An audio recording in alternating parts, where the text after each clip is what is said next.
What's up, everybody? Welcome into Gwynn and Chris, Tony Gwynn Jr. Chris Ello returns from Portland, and my man Matt Skraby, full 4 hours today. Monday Night Football was not that great. It was kind of a boring game, I must say. But the Chargers did not charge. They found a way to get a victory.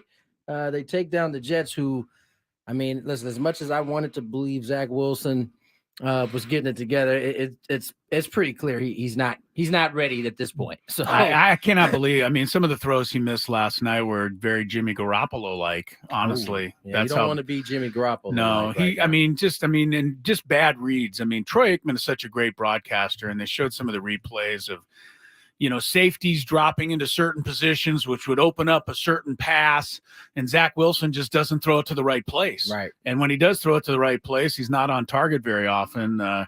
So the Chargers got a lead on a punt return and then a fumble, which set up Austin Eckler's first touchdown. And then if you're up 14-0 on the Jets, the best thing to do is do nothing. And that's really what the Chargers did. I mean, what did Justin Herbert throw for? About 130 yards? I mean, it wasn't your typical Justin Herbert. No, he didn't open up the game at all. All the Chargers did was run the ball, punt it, and see if Zach Wilson could get back in the game, and he's not good enough to get back in the game. So, credit Brandon Staley for doing something that he doesn't normally do, which is protect the lead. And, the Jets just are, you look at Aaron Rodgers standing over on the sidelines, Tony, and you really do wonder just how good the Jets might have been this year with Aaron Rodgers. Because that with a receiver like Garrett Wilson, even somebody like an Allen Lazard, and with a back like Breece Hall, Aaron Rodgers would have put up some points this year. He would have. I mean, even if he wasn't at his prime, he's still going to get some things done. And that Jet defense is for real. I mean, I know they lose the game 27-6. You say, well, where was the Jets defense? But like I said, a punt return, fumble set up all of the other Charger points practically. So that Jet defense is really good. But Zach Wilson is so bad that, you get behind like that. If you're the Jets, you got no chance. Yeah, the defense is only going to be able to play. That's right. Like that for so long. Yeah, they're going to get tired eventually. They're going to give up one drive somewhere in a game. And anyway, Zach Wilson's awful. And, that's just, it's bad. He is. I'm sorry. It's a BYU guy. So, I'm not going to be easy on him. I'm not going to be easy on him. But, you're in the NFL. He's playing in New York City. I'm sure he's hearing a lot worse things than just this. Oh, without a doubt. Coming from the folks there. So, And when you have the arrogant attitude that he had last year, I think a lot of people are going to remember that. Even if he has improved his attitude, he hasn't improved his play very much. So no, it's been it's been tough to say the least. Yeah. In terms of that team after Aaron Rodgers goes down, they just haven't. Defense has been great, but they haven't played up to expectation because Zach Wilson hasn't been good. Now on the baseball side. Apparently, Padres considering David Ross for a managerial opening. Who brought that up, Mr. Skraby? Who brought that up, Mr. Skraby? Mr. Skraby, who was the one who brought that up yesterday on the show? I don't think so. No, I don't think it was you. I don't think so. It was the Hall of Famer who brought that up. Hold on, we can't. I can't take that. We can't. Yeah, I know. I'm going to do it favorite. once, and then that's it. But no, it was Tony. I mean, we're talking yesterday about all these candidates. I'm saying Skip Schumacher, Skraby's saying Albert Pujols, and Tony says, "What about David Ross? He's now available." And obviously something's going on, Tony. I was thinking about this on the drive down here, which is not a very long drive, as you guys know. But I was thinking about this, and everybody else has their manager. And the Padres basically, as far as we know, according to all the reports, have already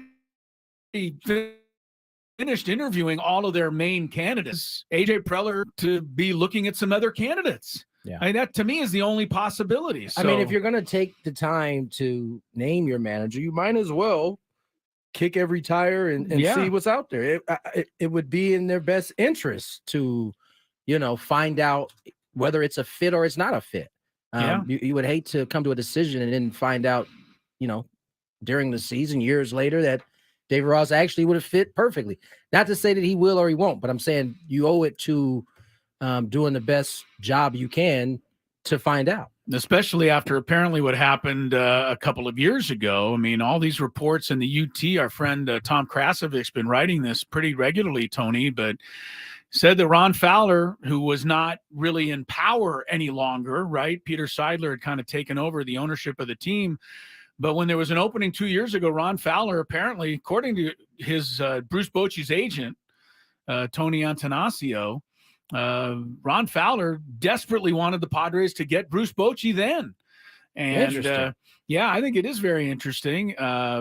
Antanasio confirmed that. I mean, it was quoted in the story. So this isn't just hearsay. This is Bruce Bochy's agent saying that, Ron Fowler really wanted Boch. And apparently the story goes on that A.J. Preller actually went down to Tennessee and met with Boch. And whether or not they discussed the managerial opening or not, I don't think anybody really knows. But Tony Antanasio says, it was more just kind of a meet and greet more than an interview. It was more. This is again all according to Bochy's agent, which is a pretty good source. And he says that the Padres, kicked the tires on Bochy before they got Bob Melvin. And I know everybody out there thinks, well, man, if they would have had Bochy, that guarantees they would have won the World Series.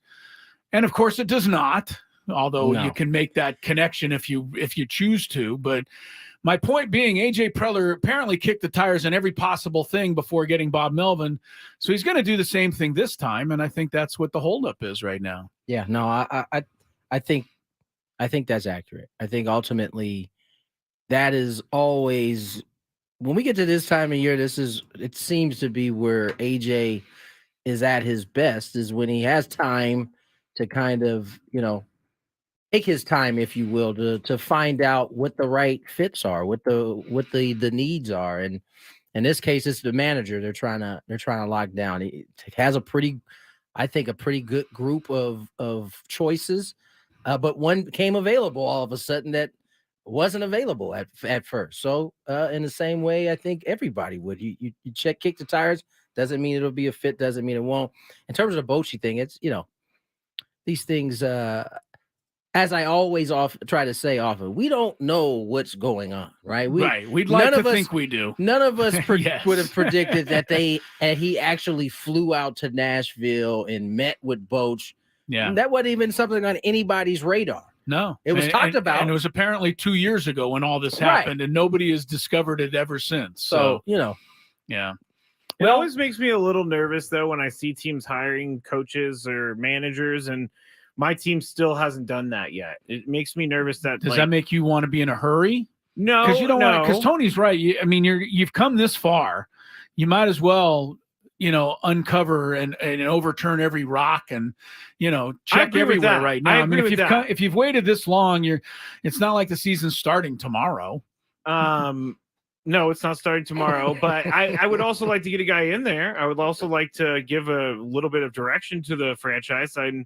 And then now AJ can go back to focus on building the roster instead of trying to find a manager. I think that's probably taking up a lot of his time right now. There's no rush. Is finding a manager. No, and I'm not saying to rush. I'm just saying, like, when I see other teams. Sounds like you're saying sounds rush. exactly sounds like you're saying. talking about hurry rushing. Up, AJ. I'm hearing the word rush. I'm feeling the word rush. No, but I'm feeling rush. I feel it too. Yeah. I feel it too. What I'm trying to say here is that when more names come off the board, I get nervous. Whose name has come off the board? What names are going to come off the board now? Carlos Mendoza. Time out. Craig Counsell wasn't officially on the board, really. Well, I know, but there's other teams hiring managers on the board. Yeah, okay. There's a lot of good choices out there. And then my mind goes to these things. What things? Like they're having trouble finding someone that wants to take over the role as manager. I don't think there's anything that has been reported or that we know up to this point that would lead that to be true. At this point, there's 4 choices, maybe 5 if David Ross. Because one came off the board. Yeah. When, who was it that went Mendoza went to New York? So I think there's 3 officially on the board that have been reported and we know for sure, right? And Schilt, Flaherty, and Benji Gill. There's talk of David Ross being a 4th guy on the board. And as we said yesterday, all of us did agree that there's probably some other names on AJ's board that are not on the official, report board out there. Oh, so, Stephen Vogt is also now a Was manager. he on your radar? Yeah, that was. He wasn't on my radar personally, but I know he was on the managerial radar. Skraby he just wants everything that he doesn't have. That's honestly where I it was comes not down saying I to. wanted Stephen Vogt to be the manager of the Padres. I You just want them all to be managers. I of the would Padres.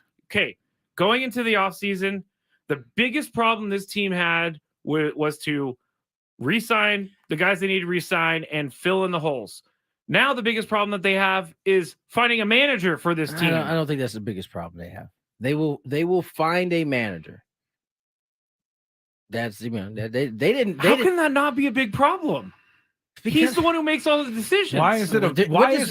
Wait, hold on. I don't even think it's a problem in the first place. What decision is the manager making from now until I get that, but I'm saying first day of spring training. But I'm saying you can't really go forward and build a team that you want to build without a manager's input. So now now they're building a team and telling the manager, "Hey, take it or leave it."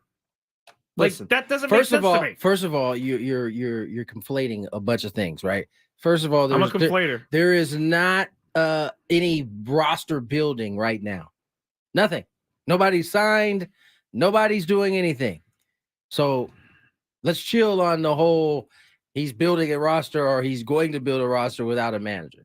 It's just not factual right now. All right. You're just pontificating. No, I'm just getting nervous about the You're 2024 season. You're just making everybody get nervous for no reason. That's not true. I'm not in the business of making people nervous. I'm just in the absolutely business are. of telling people how I feel, But this nervous. is exactly how things go wrong.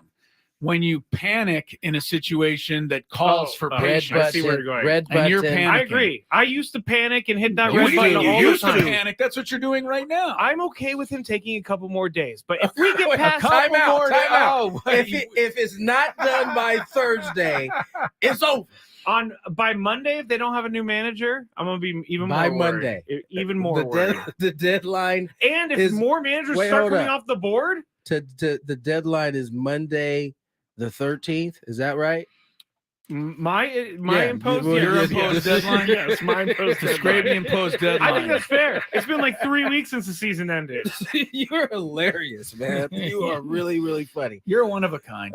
Full 4 hours for you guys today. Would you hold on? Okay. Hold on. He wants to get Another back He thing wants just to get hit another me. blast off. Do you think that a free agent Another is thing just hit going to me. want to sign with a team that has no manager? Sorry. again. Yeah, see, I think they'll This is- sign with a team that has no manager as long as they have money. that is your body reacted to the ridiculousness you are No, it's giving not. off right now. No, it's not. Uh-oh. I think that You better ever say that to Chris ever again. this is the first time I've ever done this. Yeah. I honestly, my voice is so funny now. I really hope by Monday there's a manager, or I'm going to start worrying a lot. Oh my What are you God. going to? Well, you're already worrying. So what do you mean you're going to start worrying? I'm He going needs- to. He needs a manager by Monday. Got to have one. I think when are the GM meetings? Are they this week? Yeah, they're going on right now, I believe. That's what I thought. yeah. I thought by GM meetings. Oh, you got to the have a team has a manager. You manager. can't. You're Can't not go allowed into into the these GM meeting. meetings How are without you manager? working deals without a manager?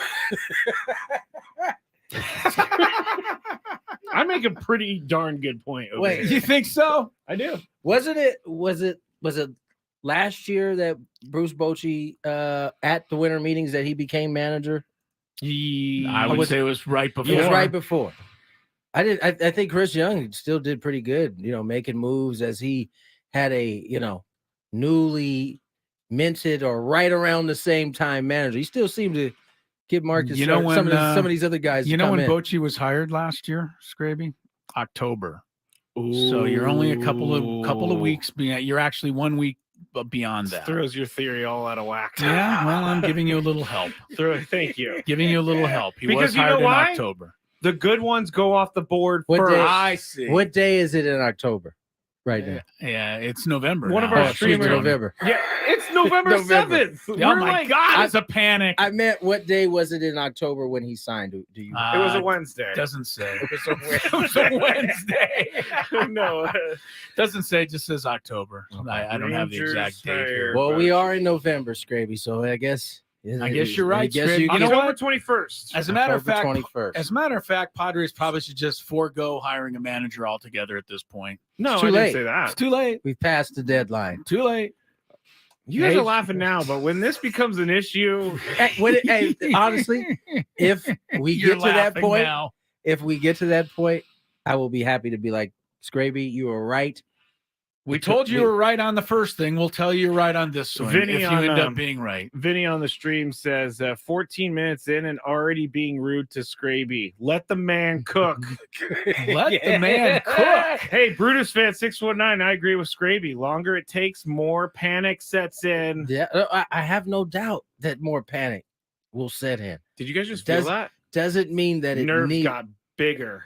Oh my Lord. We need to go to break. This is getting out of hand. It's not getting out of hand. This is a serious topic. We wasted the whole first segment. We didn't even get to hear about my man Chris Ello's adventure with his keys. I can't wait to hear this. Secondly, we didn't even get to talk about the Aztecs. They looked terrific in their opening night last night against Cal State Fulton. We'll get to that. Some kind of backstories about Craig Counsell and owner Mark Antanasio of the Brewers. And that has opened the door for the Padres, as I said, to possibly consider David Ross as a part of that managerial open. We've got my man Marcus McNeill coming in. He's got to actually come in studio in the 3 o'clock hour. I'm excited. Beto Duran to talk a little bit about the Lakers. They lost a tough one last night to the Miami Heat, 1-point loss. We got it all. More Gwynn Chris on the way. Don't have time to listen to an entire fan talk show? The Odyssey app's chaptering feature allows you to skip any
2:23 is the time. It has definitely been a harrowing 12 hours or so for yours truly.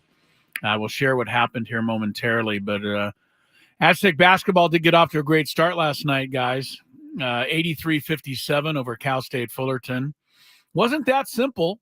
Aztecs led by only 2 points at halftime. Led by 1 early in the second half. They never did lose the lead. And once they stepped on the gas, Jaden Ledee looking quite impressive. A career-high 27 points, 10 rebounds. And he was just so big and strong and dominant, Tony. I didn't get the final number, but I believe he drew like 12 fouls in the game. I mean, every time they passed him the ball, they had to foul him to try to slow him down. He ended up shooting 15 free throws. Jaden Ledee looked like a man among boys last night in this basketball game. And, I don't know that he was – I don't want to say he was out of position last year, but remember Mensah was the center last year, and Ledee, had to fight for time with Keyshawn Johnson at power forward. This year, the post belongs to Jaden Ledee. Yeah. And he is taking over the post right now, and it's going to take somebody really big and really strong to slow this guy down. And I think Coach Velasquez hit on it when we spoke to him last week about how, oftentimes when you're asked to come off the bench, you're asked to come in and be kind of instant offense. You're asked to kind of come in and get that, get your energy involved in the game a lot more. Where he said in that interview that, as a starter, sometimes you got to let it come to you. Yeah. And he had that time. But to me, you're right. Ultimately, he looked like a man amongst boys out there as he was, as physical as. And that was kind of what we expected at the beginning of last year. We got it at the end. Yeah. It seems like there's just been a continuation. And Coach Velasquez said he didn't see anybody who worked any harder and was in the gym as much as the D was. Well, all you needed to do was see that one play, Tony, where he got the ball at his own end and dribbled the length of the floor at 6'9", and with his size, dribbled all the way down. He honestly, the last guy of his size that I saw do something like that was back in Charles Barkley's day. Barkley used to take the rebound and dribble all the way down the court and stuff it at the other end. That's what Ledee did. Yeah. And the broadcaster, what I thought was kind of comical, said, well, somebody on Fullerton's got to stop the ball. And I'm saying, well, somebody on Fullerton doesn't have enough guts to stop the ball. The guy's coming like a freight train. It seemed like everybody made a business decision to go ahead and part the sea for the sea for him. But, Jaden Ledee looked great. Micah Parrish had an excellent game, hit 5 threes, and Reese Waters looked very good. Butler played a great game at both ends of the floor like he always does, and Darian Trammell did not play. Hope to have him in action Friday night at BYU. Here's the most impressive part was, when you lose that many pieces, yes, the offense put up 83 points. That's impressive, but the defense is what it came back down to. Once again, you held a team to 32% in the first half, 33% in the second half. If you do that all year, you're going to have a tremendous chance to win a boatload of games. Yeah. And that's what this whole program is predicated off. Well, last year's season opened with a victory at home over Cal State Fullerton, ended up in the national championship. See no reason why we shouldn't just expect and hopefully do the same thing this year. The Aztec women opened with a loss last night in Portland. I bring that up because, of course, I was with the women's team, and I broadcast the game, and then we flew home last night, guys. And I drive the car on Sunday over to San Diego State to catch the bus, and I put my keys in my bag, and then I forget about them, obviously, until I need them when I return home after the game last night. But on the bus ride home from the airport, and by the way, I want to give a shout out to Big Country out there. Big Country is a great listener to the program. Yes. And he also apparently was on the chat yesterday. I did see that, saying that he was going to be the bus driver picking us up last night. That's awesome. So I went over and introduced myself, and Big Country was excited. He said he met you. I was just getting ready. And was really excited about that on another bus trip. He took us home one of the last trips of the season. Yes, he did. That's what he said. So I got to I sit in the front, so I I started chopping it up with him. And Yeah, when you said Big Country, I was like, wait a minute, I met a Big that's Country familiar. too. Yeah, Big Country. Outstanding bus work by Big Country Yeah, last for night. sure. Thank you. But as I was riding on the bus, driven by Big Country back to the arena last night, I reached in my bag to get my keys, and they weren't there. And then I began the panic search for my keys. Nothing worse than on the It's not bus good. figuring out, Yeah, I don't have my keys. don't have my keys. What time is this again? It's about midnight, 12:15 last night after Even the worse. game, and it's late at night. And I'm thinking, where are my keys? Well, by the time I got to the arena, I had convinced myself that I never took my keys and that I must have just left them in the car before I ever made the trip, because It's amazing what your mind will do. it's amazing what your mind will do. And there was just no way I didn't take them out of the bag. I never saw them. So I knew that, or at least my mind told me, you didn't lose them on the trip. You must have just left them in the car. Well, guess what the next thing my mind told me Somebody was? took my car. Somebody stole the car. Yeah.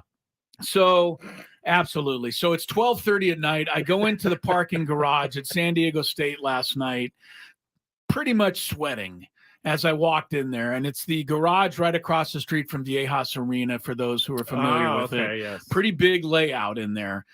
I walk in. I was positive I was in the third row to the left. Oh, no. I walk down the third row. No car. No car. I walk further down the third row. No car. Must have been in the second row. No car. Go to the fourth row. No car. By this time, I am convinced Your car is just that my car has been stolen. Yeah. It was no way. I mean, what do you mean sirens? I left the keys in the car for the person to steal my car. It's still stealing. Not to mention, if this is actually how it went down, It's exactly you how it are went down. never going to hear the end of it. If No, you left your keys in the car Oh my and God. someone stole your car. Part of me was thinking, how am I going to tell this to my wife? No Honey, doubt. not only did somebody steal our car, but I left the keys in the car to help them steal it. I'm a clown. This is terrible. Clown wouldn't even have been the beginning of it, Skraby. You don't understand. You don't. All right, so this story is going to go on for a second longer. I'm sorry, because I finally turned a corner and stumbled onto my car. I had parked to the right, not to the left. Okay. So I found the car, deep breath, thank goodness, and then looked to see the keys in the car. But no, It's locked. the car was locked. The keys were nowhere to be found. So now it's in the middle of the night. Guess who has to call his wife to have her come pick me up? Uh-oh. So she comes and picks me up, basically gives me the business. how did you lose your car keys? Yeah. Where could they be? Etc. We finally get all of that settled. I had emptied my bag out on the ground in the garage looking for my keys. I stuff everything back in the bag. I get in the car because she's got the backup key. I drive out of the garage, and my music, which playing from my phone, goes out. And I'm like, what's going on? How did my music? So I go reach into my compartment to get my phone out to see what's wrong. Phone's not in there. Oh, no. So now I drive out of the This is garage, terrible. go around the corner, stop. I didn't hear My this wife's part. behind me. She stops. What are you doing? I go, I don't know where my phone is. So now I drive back into the garage right where we were to get my phone, which I'm assuming stupidly I've left this like on the ground in the garage. Oh, I know where you left it. Was it on the top of your car? No. Oh, okay. I left it on the ground, but it wasn't there when I got back. And this is only like 2 minutes later. Oh, my gosh. So I'm like, oh my goodness, my This is a phone's nightmare. gone. This is a complete total nightmare. I've gone from losing my car, losing my keys, losing my phone. Some guy driving the sweep up van in the middle of the night, cleaning up the garage, found my phone and picked it up. And he was driving around the garage with my phone, Cleaning. saw me looking frantically and drove over and said, is this yours? And I'm like, Oh my God. What are the odds that So- he would have Wait, cleaned it time out. up that So you quick? just laid the phone down? I just laid it down when I was emptying the bag, and in the chaos, and my wife giving me a hard time, and me happy that I didn't lose my car, I left my phone. So I lost both of them in a span of 30 seconds. Got the phone, got home. End of a long story. As you guys know, just before the show, I made a call up to Portland, and my keys were actually still at the arena. Wow. They had fallen out of my bag last night while I was broadcasting the game. So I should be getting them back soon. That is my harrowing Congratulations. story. Are you going to, at some point, are you going to now check your bag every time you leave a stadium? I already do, though. I mean, that's my way of doing things. And that's why I told my wife last night as she was giving me a hard time, you don't understand. I check this often. Right. But for some reason, they got away from me last night. And anyway, it's a I'm glad happy you found story. them. Yeah. All right, Wow, that's that. That is And harrowing. when we come back, we'll get into the Lakers story, which was a tough loss last night in Miami. Beto Duran, the Lakers pregame and postgame show host, joins us when we return. Drive home from work with Gwynn and Chris. We'll go to Win.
had a kind of a crazy night. And so he left the room, and I told Skraby, I was like, man, I started to put myself in his shoes. I was like, man, if I had done that, my wife would have been like all over. And this is before I heard the story. So to hear the story and know losing the keys, losing your phone, all in one moment. Yeah. Almost losing your life at the same time. Listen, I lost my mind. I will tell you that. if it were me, a lot of the like hiccups would have happened because I was so worried about what my wife was going to have to say. I got some of the typical lines. Many of you married men will recognize some of these, like, do you know how much a new car key costs? Do you, Chris? I do, but that was really the least that's of the my last thing you want to hear at that last point. night. I didn't want to know how much it was. I was take out a worried loan for one of those keys. I was worried that I'd lost the car. Right. For like 5 whole minutes, I thought the car had been stolen. My heart was barely, beating through my chest. Can you imagine Chris walking through the garage just so frantic? Frantic is right. I mean, that was what I was. So if you think it was hard explaining to my wife that I lost my keys, when you lost your imagine if I had to explain to her that I lost the car too because I left the keys in it. That would have been the ultimate. Yeah. You would have lied. you would have thought about lying. I'd be like, I don't know. There was glass on the ground when I got there. It looks like they broke in the window, honey. Yes, but where are the keys? Keys are with we them. lost the car, but the keys Oh, are I gone. get what you're saying. The You're I right. would have had to have come clean that I lost the That's a keys good and left point. them in the car. I just got caught in the lie. Every married man thinks, man, how much lying am I going to have to do in order to keep this thing straight? It's just or too you could much. just be honest with Well, you. that's the right choice, obviously. Honesty is always the best policy until you just it wear isn't. you just wear it while you have to. No doubt about it. All right. Bethel Duran will join us here shortly. This hour is brought to you by the Caltrans Stormwater Program. Visit cleanwaterca.com.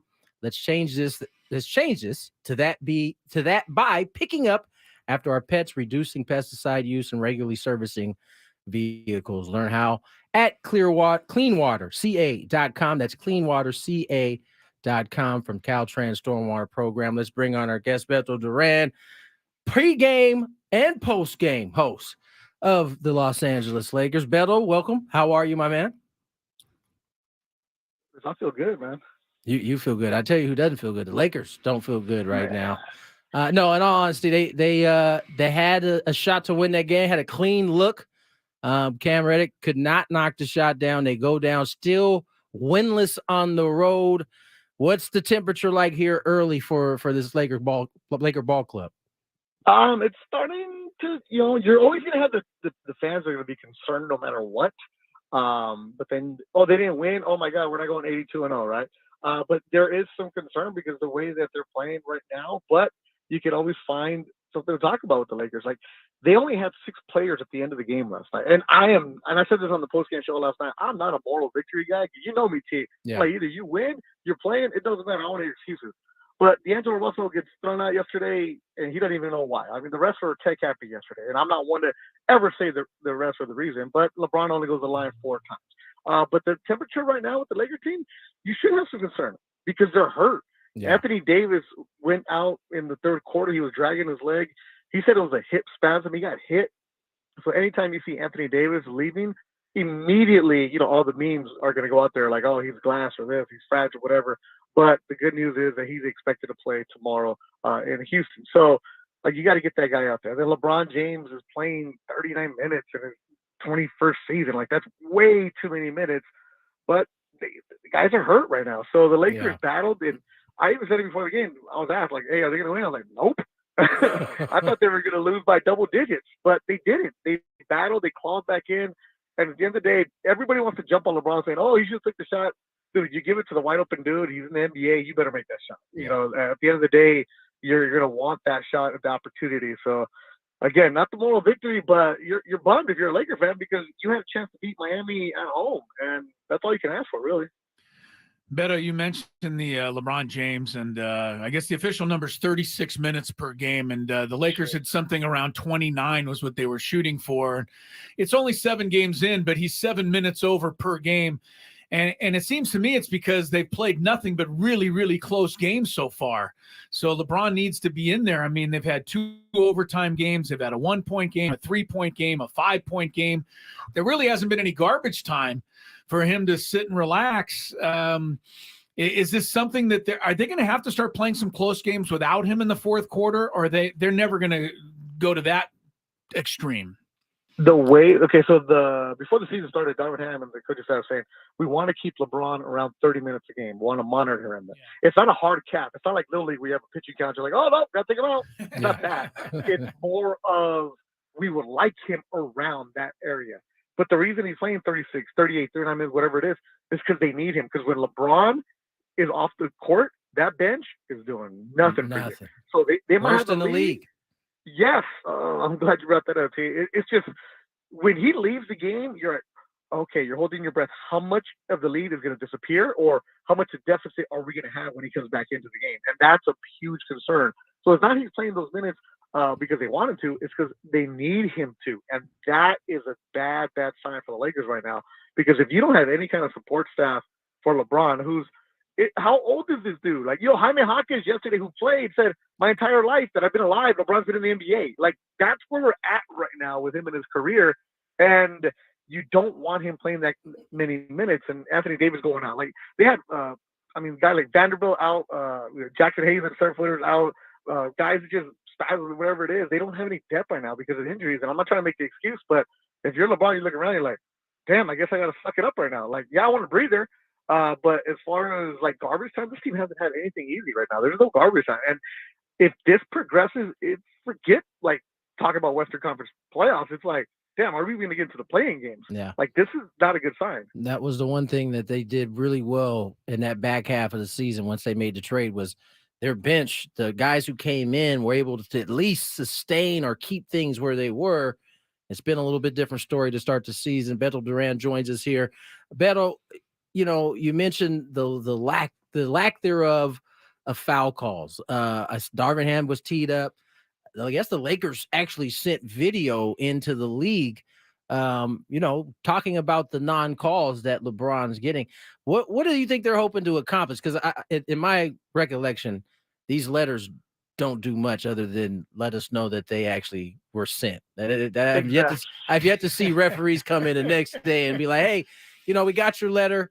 We're gonna really look into this. We're gonna be starting to send LeBron back to the line. What do you think they're hoping to accomplish? Okay, you dealt with Angel Hernandez, man. You know if you get in his head, you can do something, right? Come on now. No, but LeBron only went to the free throw line 4 times yesterday, but it wasn't like the referees were favoring Miami, because if you're a Miami fan, you're like, well, they didn't call anything on us either, and it was just there was no discrepancy. It's just like Chick Hearn would say, no blood, no foul, right? Like, that's what it was yesterday. They let him play. They let him get hacked. But what it is you got to do this. This is Phil Jackson back in the day when he would always trip at the referees during the playoffs, and then all of a sudden the next game, like, oh, the league's paying attention. It's just a formality that you do to send it to the league. Hey, pay attention for this, pay attention for that, because now they got to actually talk about it. So is LeBron going to get refereed different tomorrow? No, but could this be something like later on down the road? Yeah, all the teams do this. They send it, but it's whenever you have a magnitude of LeBron, right, or Joker, or whoever it is, or Wembanyama, whenever it's come his turn, that becomes bigger news. But this is just what a lot of teams do. But I mean, if you think about it, you're LeBron, 6'8", 2 whatever. Every time he goes down the line, he's gonna get hit. Remember with Shaq back in the day? As soon as he touched the ball, he was getting fouled. I'm not saying he's Shaq, but similar for LeBron James only get 4 free throws. Come on now. I want to ask you about Austin Reeves. I go back to the Clipper game, which is the last one I saw. I haven't seen this road trip yet, but when they got into overtime in that ball game against the Clippers, I mean, I know it was, LeBron and Anthony Davis, but Austin Reeves made all of the key plays in that particular game. I mean, he hit the jump shot, he hit the 3-point play, he made a steal against Kawhi Leonard, he threw the alley-oop pass to LeBron for the clinching dunk. I'm so impressed with Austin Reeves. It doesn't seem like we should be looking at him as kind of a surprise anymore. We should almost expect him to be really, contributing on a nightly basis. Is that the way the Lakers look at him now? He better be. Yeah. We're talking about the lack of depth. This dude better step up, and he's doing it. He got off to a slow start, and people wonder, like, okay, did we overpay, or is this all one hype, or is it Team USA? And he was just pressing the first couple games. There was one game where he just was terrible in the first half, and he came out at halftime and put up 20 shots, and he started knocking them down. And it's just like a hitter who's just pressing too much of the play. That's what Austin Reeves was doing the first couple games. And once he gets into his flow, he's much better. I usually get to crypto really early. So when he's out there shooting, you see him, he's working out with Phil Handy, who does a great job with the player development for the guys. And the first couple of games, he was putting up shots with Phil when there's nobody in the arena and missing. And like the frustration on his face is like, dude, that's not going in. That's not going in. And you know, when you're a shooter, if you're not feeling hot, when you go to a game, you're not feeling it. That's kind of something with him. But he makes the up for it on the defensive side. He'll make the plays. Like yesterday, he had a big dunk. He'll make the extra pass. Like he's a guy that if the Lakers want to go anywhere, he has to perform every single night for them. There is no ifs, ands, or buts. What's interesting is it's the first time I can remember in LeBron's Laker career where he has, I mean, literally said, no, give him the ball, and he'll just walk up to court. He'll take his possession off, but it's clear that that LeBron fully trusts Austin Reeves. Yeah, he really does, and the entire locker room does, and coaching staff too. So that's why I believe for the Clipper game, people were asking Darvin Ham before the game, but hey, are you concerned with Austin Reeves? Like, man, this is a baller. Like, I'm not worried about him, but like, well, by when do you want to see him get a shot down? He's going to get a shot. Like, don't worry about it. He's going to get it done, and he is. He's better. Like, he has that shoe deal with a company called Rigaroo. I don't even know where it's at.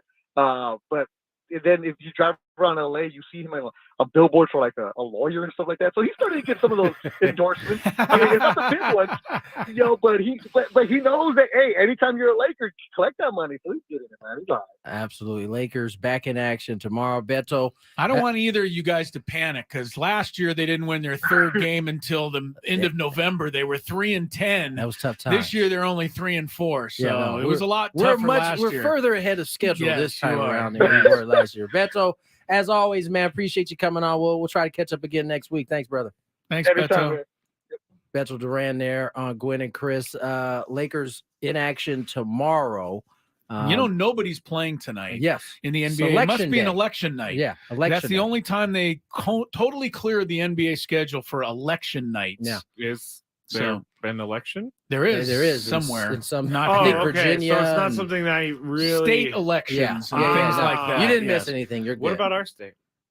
We don't have anybody to elect or not right now. We're taking just got no one. It's election day, man. That's all I know. No one wants to do the job. No, I'm just saying because I was wondering myself. I'm like, it's NBA Tuesday night. There's not a single game on the schedule, and then I remembered it is an election night off for the NBA. I think that is important.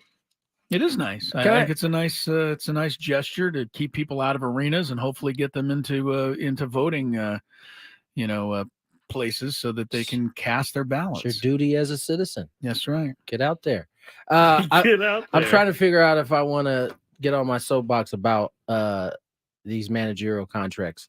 I think I'm gonna wait. Do it when we come back. You're gonna need a little more time. I did like this line from my good buddy Prince Fielder. Adam McAlvey covers Milwaukee Brewers. He Prince Fielder was asked to give an example of how Craig Counsell helped him as a teammate. And I quote, he said, there was one time I was thinking about bunting. They told me if I bunted, he would punch me in my face. Wait, now that was when he was a player or a manager? That's when he was a player. I don't know. That's when Craig Counsell was a player. That's when Craig Counsell was a player. And so Prince is not the guy I would want to punch in the face. But he was getting the message across, though. Exactly. Those are the type of things that make him a good manager. He knew that although I'm sure Prince was not fearful of Craig punching him in the face, he knew that he would respond to that. That's right. In a way that would get the result that he was looking for. That's what good managers can do. They got to push the right buttons. It's one of those small things that you don't think about in the moment, like as a player, two players talking to each other. Yeah. But it makes a lot of sense when you think about him as a manager right now. And so he'll be doing that in Chicago. I know there's some Milwaukee folks. They're heartbroken. Maybe. I would be too. We'll talk about it. Hang with them. 3:00 hour on the way. More Gwynn and Chris.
and Chris Ello, Tony Gwynn Jr., and Matt Skraby. We are coming to you from the Odyssey Palace. You can enjoy the show on 97.3 The Fan, or you can listen online, of course, or you can watch on the YouTube streaming.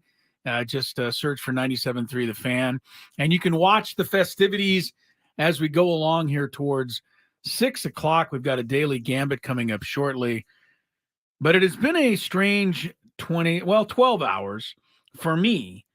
And we explained the whole story of me losing my car keys, losing my phone, and basically being in a complete, utter panic in the middle of the night last night before things finally righted themselves. But for Skraby, the craziness has been going on for a little longer than just 12 hours. Yeah. Because he tried to sell his car. Oh, wait, we talked about this over the weekend. Yes, but there's more interesting note because we never really got the result of what happened. Neither did I. Where did you leave off yesterday? You left off with the fact that I called the tow company. Had sold your car, but the guy never came to pick it up. Well, he came on Friday night, but didn't bring the money. And then he gave you a check stub. Yes, send him away. Or he showed you a check stub. Yeah, he handed it to me like, here's your money. And I was like, sir, this isn't a check. And he was like, oh my goodness. So you sent him away and then he never came back. No, well, he called me. This was a different driver. I got to say the driver on Friday night, I want to deal with him again because he was very professional about everything. This driver called me yesterday and said this was during the show, right? Or it was just before the show? It was in the morning. Yeah. Okay. It was like my window was 8 to 12. So he calls me. 9:45 says I'll be there in an hour, and I said great. 10:45 rolls around, nothing. That's right. 11:15 rolls around, I call him. He said he would be there in 10 minutes. 11:50 rolls around, I call him again. He didn't answer my phone call, so I got mad and left. Called the tow company on the way down there, said I'm canceling my pickup because this guy isn't showing up. And in the last commercial break, I just got a phone call. 24 hours later. Guy's outside the house right now looking to pick up the car. No warning. No warning call. Not even like, hey, I'm on my way. I'm on my way in an hour. No, I'm here. He's ready to pick up the car. Like I'm well, just tell him to leave. Just tell him to leave the check on the front porch and take the car. For those, I'm sure you'd be very trusting and allow that to happen. Not with this guy. For those who can't see Skraby on YouTube, he's definitely irritated. Oh, he's irritated. Yes. I just want to get this car out of my hair. I tried to get rid of it Friday. It didn't work. I tried to get rid of it yesterday. It didn't work. Yeah. But now I guess he can. He's available now. What if? Skraby, go. You know what? If you need to Should leave we call the show, this guy back on the air? Why don't we call him and ask him what what is illegal? We can't do. You know what? We used to be able to do that in radio. Yeah, you just call somebody without their knowledge. And when did that become illegal? After a lot of people got found in really embarrassing situations. Yeah, and like a lot of radio stuff changed around Janet Jackson.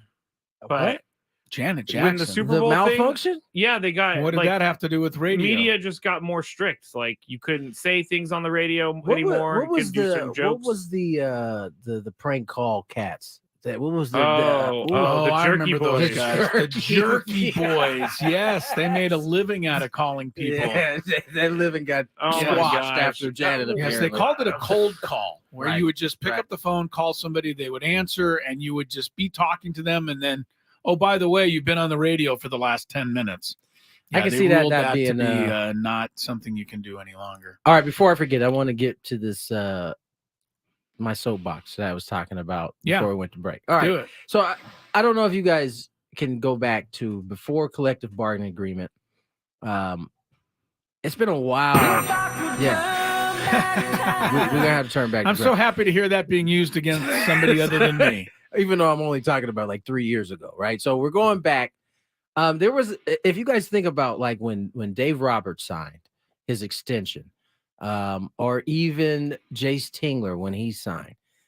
Remember, they would give you like the years, but they wouldn't give you the amount of money that the managers were making. And my guess is that teams were trying to suppress what managers were making. They wanted to bring it down. Remember the days of what Bruce Bochy got for the Giants. When he left, he was like the last highest paid one. Everybody else started, coming down. The salaries.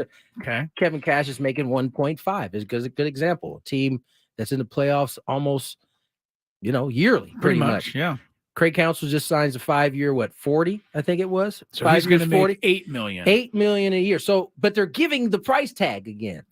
And it brings me back to, is that bad? No, it's great for managers. Okay. I'm happy. Yeah, because now somebody like Kevin Cash can go in and go, wait a minute, I'm like the manager of the year every year. Because when they weren't releasing pay me. When they weren't releasing those numbers, it became pretty hard to negotiate with who's making what, unless those guys are talking to one another. And there's some competition there too. You may not want to give up the information of what you're making compared to it. But now, here's what happens when you sign a new collective bargaining agreement. We saw it in the skyrocketing salary numbers that first year out of the collective bargaining agreement. And I think this is just a continuation of that, right? I mean, now you're going to start seeing managers come up at the end of the deal and we'll have numbers to kind of back it up. And I think what else has happened is I think teams are starting to realize again, it does actually matter who you have managing your team. Yeah. There was a big movement away from the quote unquote older guys to a more younger manager. But guess what? Guys that are about 100 years old have won the last 3 or 4 World Series. Whether it's Dusty Baker or Bruce Bochy. That's right. There is some value into these guys who have a ton of experience, have done it, know how to do it. And so Major League Baseball consistently has these time frames where they shift one way really hard, and then they find their way back to some mid ground. I think that's what's happening with the managers again. All right, good for that. Good. How much do you think the Padres will pay for a manager? $5 million a year or less? What do you think Bob Melvin was making? Did that ever come out? I don't think that one did. That's a good example. That was one that kind of never really actually came out. But guess what? Once a number like 5 for 40 is out there, it doesn't really matter if you try to suppress everybody else. There's a number to actually compare, go over, or stay under for all managers out there now. Yeah. Well, Craig Counsell is a finalist for Manager of the Year. So is Skip Schumacher in the National League. Yeah. These guys, you make the thing with that is that's a big feather in your cap now. You don't have to win Manager of the Year. Just be a finalist, and you can use that in your negotiations. That's a big deal.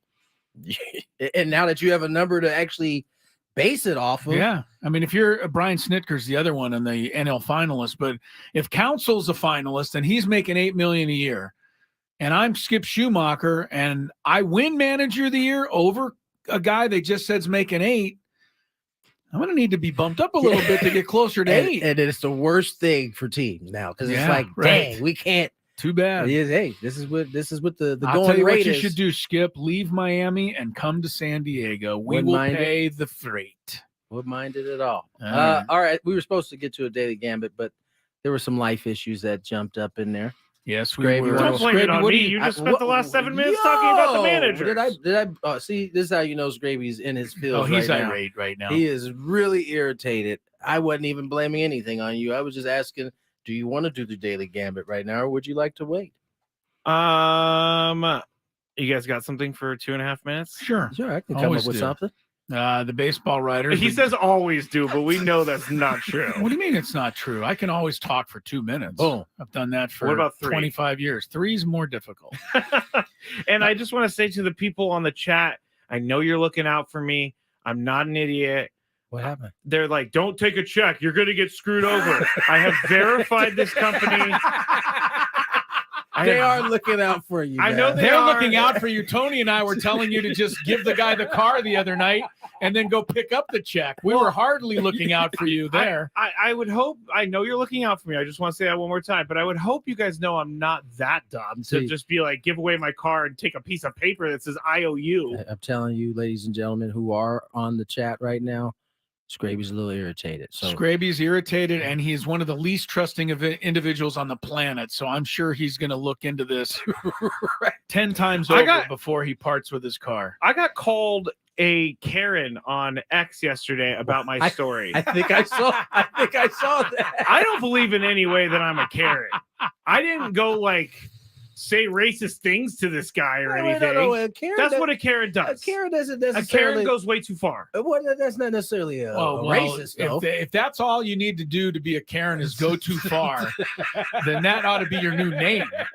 You go too far in practically everything. And again, chat, I know you were having my back. I'm not mad at you. I'm mad at the situation. I'm mad at everything that's been going on. But I had long conversations with this company about the validity of their checks because I asked them to bring me cash. They said, we don't do that. We don't let the drivers carry that amount of cash, and which makes sense. Said, can you Venmo me? No. Can you cashier's check me? No. No. And I got to give you a check, man. And I said, I'm going to call the bank and verify that these funds are available. And they said, go right ahead, sir. As they're driving with my car, and I get like Pizza Hut Milwaukee. It's like the phone number. Well, nobody's driving away with your car yet. No, they can't get into it. You know what? I'm just gonna keep this piece of junk for the rest of my life. At this point, it's just gonna be a large paperweight. I'm sorry that you're having HOA is already being like, hey, when you gonna move that car, bro? I bet they put ain't even your HOAs either. That's the crazy part. I know they put a chalk line on my tire to let you know that they know it's been there for a long time. Yeah. Hey, by the way, I'm parked in front of the residence that I live in. My folks out in PB and OB, they know all about the white chalk like I do. I am not a Ken. Michael Fry. You know what? I was really excited, though, I will say, when I talked to the tow truck place and I told the lady about what was going on, and she was like, just like kind of like one of those sighs, like this guy again. Not me, but the tow truck driver. You sure was it you? Yeah, because she was like, all right, I'm sorry about this. This happens. I'm gonna get your information. We're gonna give you a call back.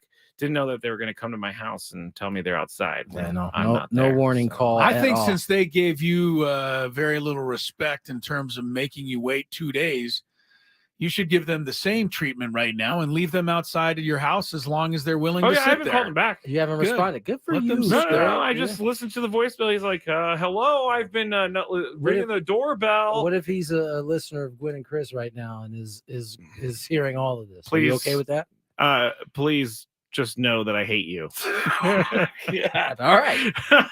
Chris? All right. Did we cover the 2 minutes for you? Okay. We did. We got it. All right. Daily Gambit. Delayed Daily Gambit. Oh, I have someone backing me up saying they sold their car this way and it worked out just fine for them. And someone called me Matt Scarin, not Skraby. Skraby. This is going bad for me.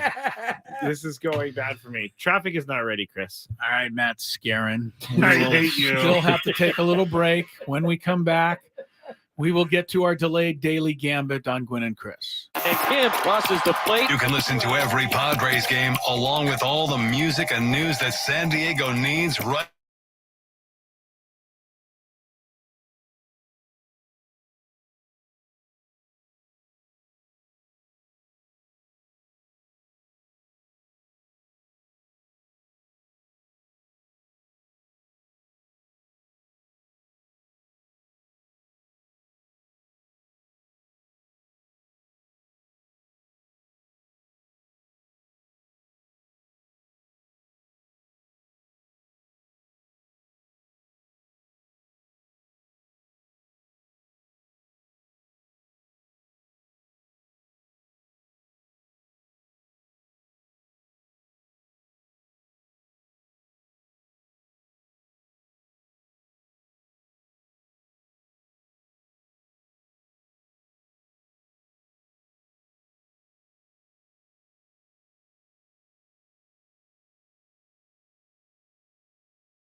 chat line. Skraby mentioned that one of our listeners mentioned that they knew that Bob Melvin was making $3 million a year. And that's entirely possible. He did sign his after the new collective bargaining agreement. So it would, lines up with teams feeling like they, have a little more leeway after the new rules are set. But just peep that moving forward. Let's see how many teams are willing to give that information out, how many teams won't be. Cubs obviously are at the rich end of the spectrum when it comes to, the dollars that they bring in and they got a lot of money there. 3:20 on the clock. Tony Gwynn Jr., Chris Ello, Matt Skraby. We do have a daily gambit to get to. I think we shall do that right now. Do you like money? I think about money a lot. Do you like money without doing anything? Winning. Do you want to make money while watching sports? I think Washington is immortal luck. Washington! Woohoo! If you answered yes, this is your segment. Just don't blame us when you lose. Nothing is ever your fault. It's your game. Take it. Gwynn and Chris go through the top bets of the day in the Daily Gambit on 97.3 The Fan. Daily Gambit's our daily sports betting segment here on Gwynn and Chris. Everybody, please gamble responsibly and beware. If you contact me on the chat or on Twitter, I might be a little prickly back. Just know before you do that. You're going to be prickly because of what? What are you prickly What are you for? prickly about? You're going to get your card sold? No, I'm just. I found my keys. I found my keys. That's got to make you happy. Your boy Skraby is a little bit turned up. You know what's right funny? He's running hot right when now. I originally found my keys, by the way, his first response was, I was hoping I could make more fun of you on the radio. It's true. It's true. And once again, for Like, those who say really? you are guys are so mean to Skraby. we're so mean to Skraby. These are the kinds of things we put up with off the air. Mhm. Yeah, good point, Tony. Thank you. All right. We only made one bet last night. It was James Harden over under 14.5 points.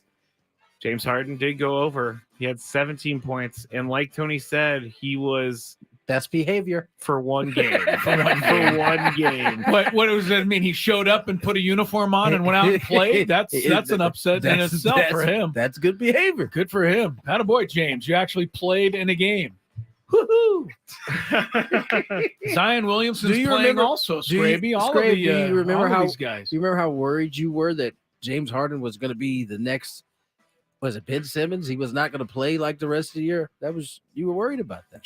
He's played one game. I'm just saying, I don't see. When is he going to ask for his trade? We're probably still a year away from that. Okay, at least you're giving it a chance. We got some time. Last night we had our first major buzzer beater, not buzzer beater, but first major what a bad beat is what I'm trying to say here. James Madison plus 1150 on the money line had to play Michigan State into overtime, and here's how it happened. Four to shoot. Out to Horton. Three. I don't know why that was so quiet, but yes, so James Madison ends up taking down Michigan State. They are number 4 in the country. Big upset here. So if you bet on James Madison, great job. That was yours. I don't know. There's probably that would have worried me, though, if I had James Madison, because you got 11 points, right? The game's coming down, nip and tuck at the wire. If you have James Madison, you do not want the game to go to overtime. No, absolutely not. Because then, Michigan State could go on a 15-0 run, and you could by lose 12, right. a bet you should have won. Right. But in this case, it turned out. Couple big upsets yesterday. I mean, other side, on the women's side, LSU got beat by Colorado. Number 1 ranked team in the nation, defending champions, went down in the first game. They got upset. beat up, too. It wasn't like a close game like the Michigan State. I wonder if Angel Reese was doing her face wash last night. Probably not too much. Probably not. Probably not too much. One more thing before we turn it over to you, Chris. Time out. What? Face wash. Yeah, what does that mean? This? Oh, this you can't see me. You can't see me. It's like John Cena. Yeah. Face wash. Well, I don't know what it is. I don't do that kind of stuff, Tony. If you wave your abracadabra. I don't do that kind of stuff. So I don't understand that. Here's a weird odd that I found this morning. The Buffalo Bills, to make the playoffs, they're minus 120. to miss the playoffs. They're plus 100. So the odds are telling us that no one has really any idea if the Bills are going to make the playoffs or not. Well, it's 50-50. I mean, I think it's fair to the way they're playing right now. They're 50-50. They're on the outside looking in at the moment. You know, the whole AFC North is in the playoffs. They're all 5-3. Every one of those teams behind the Ravens, who are 7-2, are in the playoffs. So Buffalo's 5-4. And I'll tell you what, Buffalo, if you are betting them to make the playoffs, know this. Their schedule is daunting. Yes, it is. The rest of the way.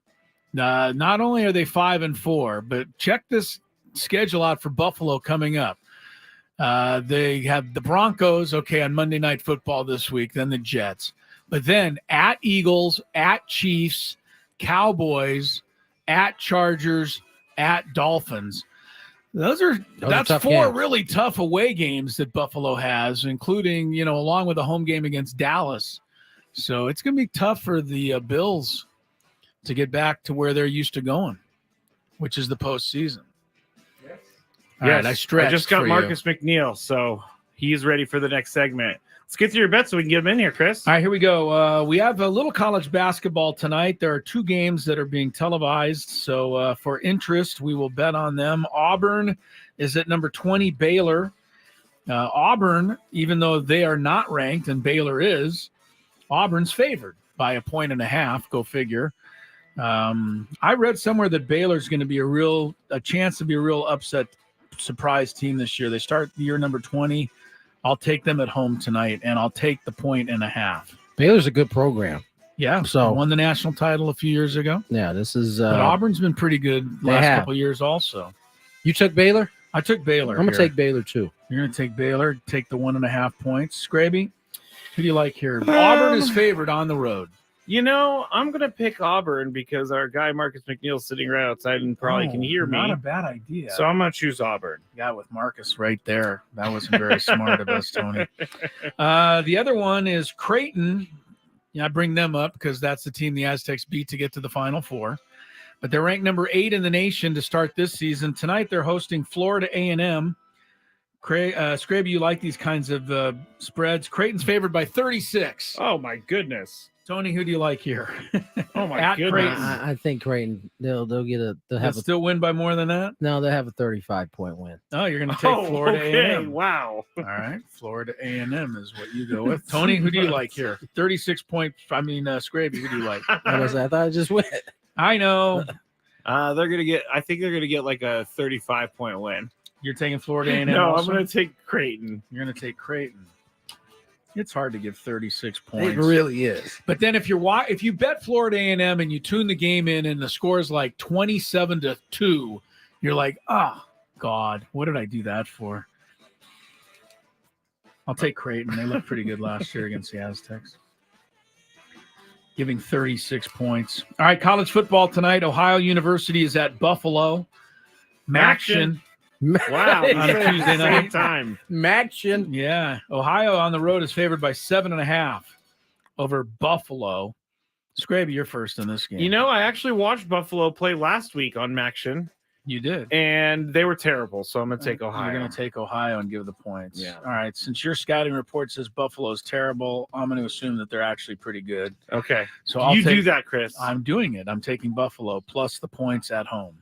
Tony, 7.5 point spread, Ohio Bobcats, who came to San Diego to open the season, I might add, and lost to the Aztecs. Ohio Bobcats. That's the school, right? That's the school. Buffalo Bulls. That's what I was trying to the get. other Buffalo school. is who they're playing. Yeah. Give me Ohio. He wants Ohio also. Okay, one more. We can't do any NBA tonight because, as mentioned before, there are no NBA games. Stanley Cup or NHL action. The Arizona Coyotes. Nope. Hosting the Seattle Kraken. Yep. I know you guys like the Kraken. Arizona's favored by 1.5 goals here. So Arizona is the pick of the odds makers. I'll give you the records. Arizona checks in with a record of It can't be good. 5-5-1. No. Seattle Kraken check in at 4-6-2. So both teams are about the same, actually. Arizona's slightly ahead in the standings. Arizona's favored. They're at home. I go first. Arizona. Tony, Kraken. get cracking. You know, I'm going to go with the Coyotes. The Yotes. The Yotes. All right. Yokes. That's what they call them, Tony. You got to get hip with the NHL lingo. You're right. Wash my face and all that. Who right? calls them Face that? wash. They don't even. They don't even have any fans. They can barely keep their team in Arizona. So. Yeah, that's a crazy organization, as Yeah. it were. Definitely is.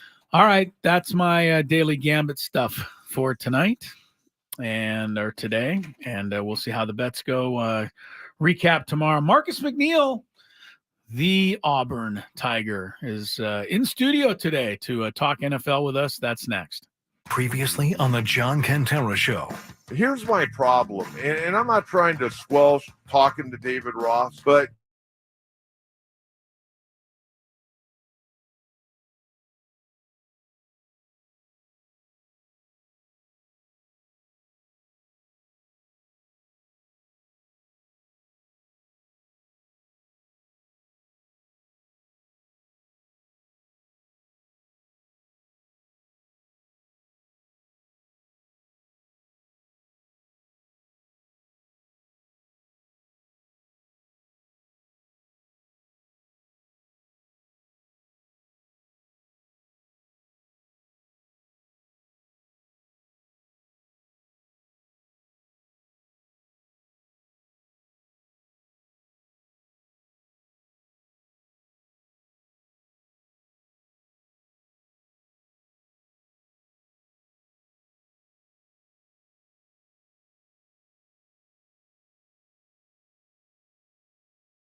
left tackle Marcus McNeill, joining us in studio today for our weekly NFL recap. Gwynn and Chris back at you. 3:36 is the time.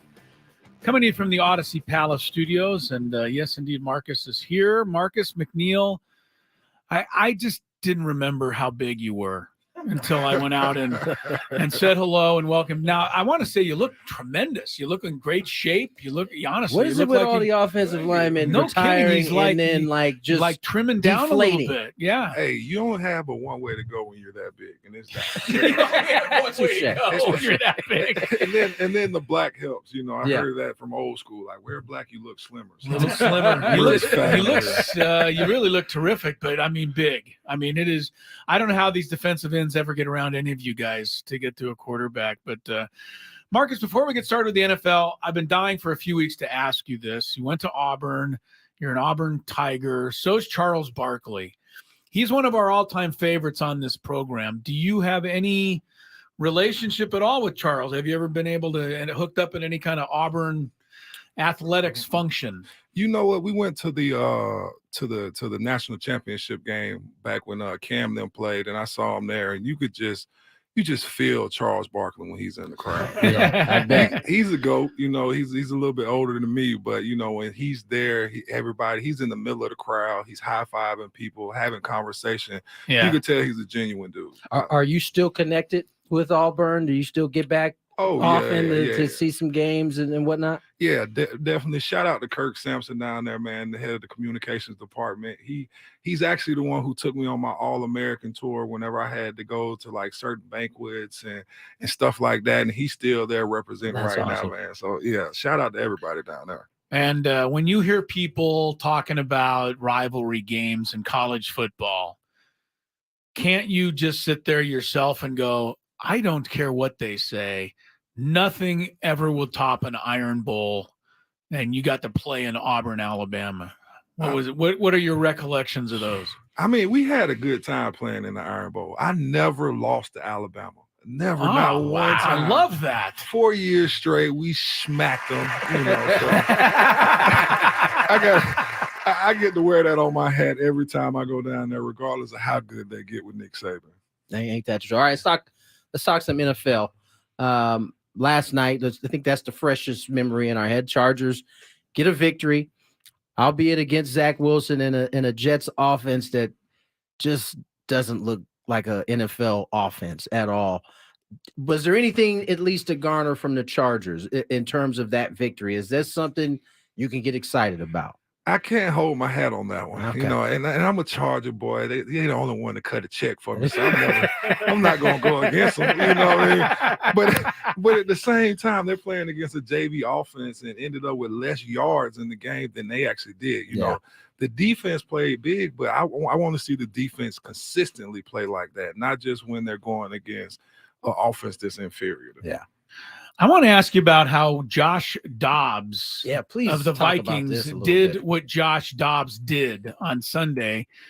As somebody, you know, who's been in this league, I mean, to have a quarterback come in during that week, not really know anybody's name, not really take any reps with the linemen, with anybody, and then post a win with 31 points on the board. Tony said they were taking shots of him on the sidelines on TV, practicing his cadence just so the lineman could get used to it. Yeah, talk about that. That's incredible. That was fascinating to me that they were on the sideline, just the center, and then the rest of the offensive linemen around just listening as he went through his cadence and they snapped the ball. Like, I don't think us on the outside understand like why that's significant. Well, as a tackle position, you have to understand that cadence. You have to know exactly, like, after he finishes that down, how long he's going to take, because then you can get a little bit of jump on the ball. Okay. So everybody wants to be in sync. And so that's why you see the offensive line, because we're all moving in a unit. But for him to come in and do what he did just shows, like, how professional he is. It really reminded me of Geno Smith. when you get your shot, you got to step up. And we saw Geno with the Seahawks kind of step up and become that guy. And he's been around the league so long that he has a lot of experience. A rookie quarterback, first, second year guy he's not able to do that because the game's just going to be moving too fast for him, especially stepping into a new system. One of the things he said before the game, I don't know if it was the head coach or the offensive coordinator, they were asking him what he was comfortable with. And he basically said, the game plan that you have, I'm comfortable with. What was it? 2 minute, I'm comfortable with. What does that game plan look like? Because in my mind, I'm thinking of like a booklet, but it can't be that big for one game. So what was it you think that he had to actually know going into that game? Well, I'll have to check to see what the coaching staff looks like. But to be honest, a lot of stuff migrates across the league. You pretty much run the same thing, play action pass, you're handing off, faking to the running back and then looking downfield. The reads and stuff the same. So the biggest thing that you have to get accustomed to might be a little bit of terminology. And how to slide protections or, how to call a hot route, just in case you see a blitz coming. So those are the things that he probably had to grasp, but pretty much the plays are the same. Everybody's using the same stuff. Isn't practice overrated? I mean, didn't Josh Dobbs just prove that practice? You guys didn't really need to be out there 12 hours a day, 7 days a week for 6 months in the hot summer sun. This guy can pick it up in 2 days. I mean, let's not get outside ourselves. Everybody can't do that, but sometimes when you've been around the game that long, it's like riding a bike. You're not going to forget what you're doing. You're not going to forget how to throw that out route. You're not going to forget how to throw in or a back corner shoulder ball and stuff like that. You just have to be able to make the throws. And Minnesota looked like a pretty good team, so I think it's going to be a good fit for them. One of the other quarterbacks that got a chance to play is out in Tennessee. Will Levis gets the opportunity to start. And, they don't win that game against the Steelers. However, he looked pretty decent for a dude that I think had kind of been an afterthought. It seems like today Mike Vrabel has named him the quarterback moving forward. Now, if I'm not mistaken, they took a quarterback last year in the draft as well. Do you think Levis what you saw from him is going to be sustainable?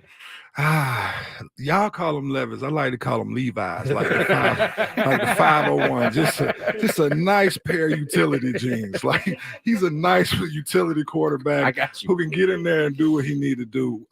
It's still debatable whether or not he's going to be the quarterback of the future, but I didn't necessarily like the quarterback situation down there in Tennessee right now anyway. So him stepping in right now, he looks good, but winning up there at Heinz Field against the Steelers, that's just a tough game.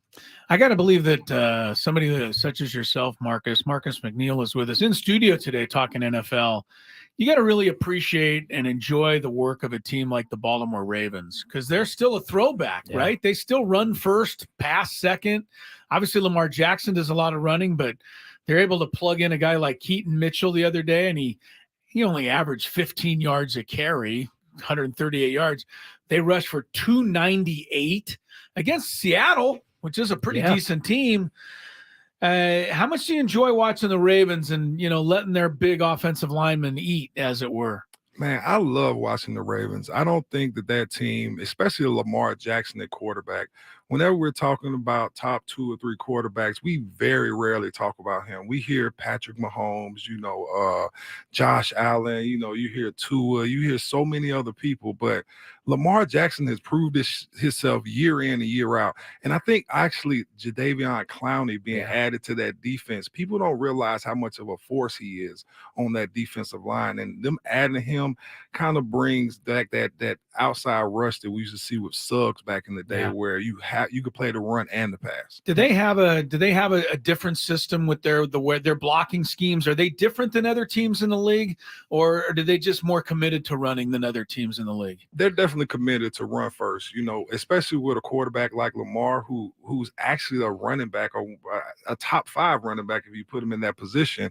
They just like to come off the ball, and when you can come off the ball and control the line of scrimmage, that opens up the pass game because now you have to actually put extra people in the box, bring people down, and it makes those throwing lanes and those throws a little bit easier for them. If running the ball is something the offensive line enjoys, and usually opens up the pass.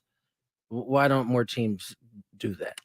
We just living in a different era right now. You know what I'm saying? Everybody wants these sexy packages with the jet sweeps this and the different formations this. They just don't want to just play straight football and just line up and smash mouth it. But it works. Defense wins championships too. Marcus McNeill joins us. Let's check some traffic and get back to Marcus here in a sec. From the 97.3 The Fan Traffic Center, here's Kelly Danick. Traffic is sponsored by IKEA San Diego. Just a couple problems here. One is this crash on northbound 5 right at the 163. It's got the slow lane blocked. And stalled vehicle over the right shoulder, south 125 near Hamishaw. IKEA celebrates you from November 10th through the 22nd. Veterans and active military get 15% off IKEA purchases up to $3,000. And this weekend, also get a free meal at IKEA. In-store only. Excludes Los Angeles area stores. Visit IKEA.com for details. I'm Kelly Danick with Gwynn and Chris, San Diego's #1 sports station, 97.3 The Fan. I know one thing right now. I will challenge any of you listeners out there pretty much on any subject. Why? I have Marcus McNeill protecting my blind side. He's in studio with us, the former Charger Pro Bowl. Are you ready for that, Marcus? I'm ready, man. Okay, Come all right. on now. Just making sure. Just making sure. He's worked with you in the past. He knows I about know. having to protect people who say silly things. He definitely knows about that, yes. You know, Marcus, in the game Sunday night, the Buffalo-Cincinnati game, they took a few minutes in one segment to focus on Deion Dawkins, the left tackle of the Buffalo Bills, and him drop stepping and being able to keep, I believe it's Hendrickson, very good pass rusher for Cincinnati, off of Josh Allen. And the guy is 6'5", 320 pounds. He's honestly making a drop step, Tony, like he's in the post in an NBA game. I mean, so quick, so fast, obviously big, has quickness even to get down to the second level on a running play and block a linebacker. We don't appreciate you guys in the trenches enough, but I'm glad they showed this Deion Dawkins clip because it really made me realize how many different things you guys can do at that, especially left tackle position. Man, we some of the most athletic people that you don't know about. That's right. You got to be smooth out there, and that's the thing I like about him. When he's pass blocking, if you pay attention to his feet never stop. It's almost like dancing, like my coach would say. You got to keep on dancing, you know. And when tackles get in trouble is when they stop on their punch. When you get ready for that contact, you have a tendency to stop your feet and then kind of lunge at a guy. You just see him keep his balance and move his feet. It's been 2 weeks in a row where the Sunday night game has highlighted an offensive lineman. It was Trent Williams the week before, and I was marveling because they showed him kind of getting ready for the game, and he was solo by themselves. He had his headset on, and he was just kind of going through the different drops. And at one time, he simulated a drop back in which he got to the outside guy, helped on the inside guy, got back to the outside guy. I didn't even know that was even possible in the course of a real play. Yeah, man, you have to. You got to be ready for those stunts. You know, a ET, a TE, where the defensive end's coming first, and you got to protect the guard, but then you still got to drop back for that defensive tackle that's looping back around. So 90% of offensive line is confidence. It's all in your head, you know, and you can tell when a guy has that confidence and he just knows he could block somebody, he's pretty much unbeatable. I mean, he's 330, like you said. You're not getting around it. Right. Yeah. I mean, it's incredible that he can do what he can do. Marcus McNeill is with us. Last thing for me, Marcus, Chiefs-Dolphins game. I don't know if you got up early enough Sunday morning, but once again, the Miami Dolphin offense, which seems so unstoppable, looked very stoppable. And you played offense. I mean, when you struggle against good teams, what does Miami have to do to get this figured out? And what are these guys saying to each other? And where's that confidence level of that team? I mean, Miami has a good record. They have a good offense, but if you pay attention to some of the people they beat, they're not beating the creme de la creme. So I'm not really sold on Miami being such a great team, but I happened to catch the game because I think everybody woke up early because of daylight savings time. So I was like, wow, what is going on? It's so bright outside right now. Touche. Last one for me, Marcus. The Browns.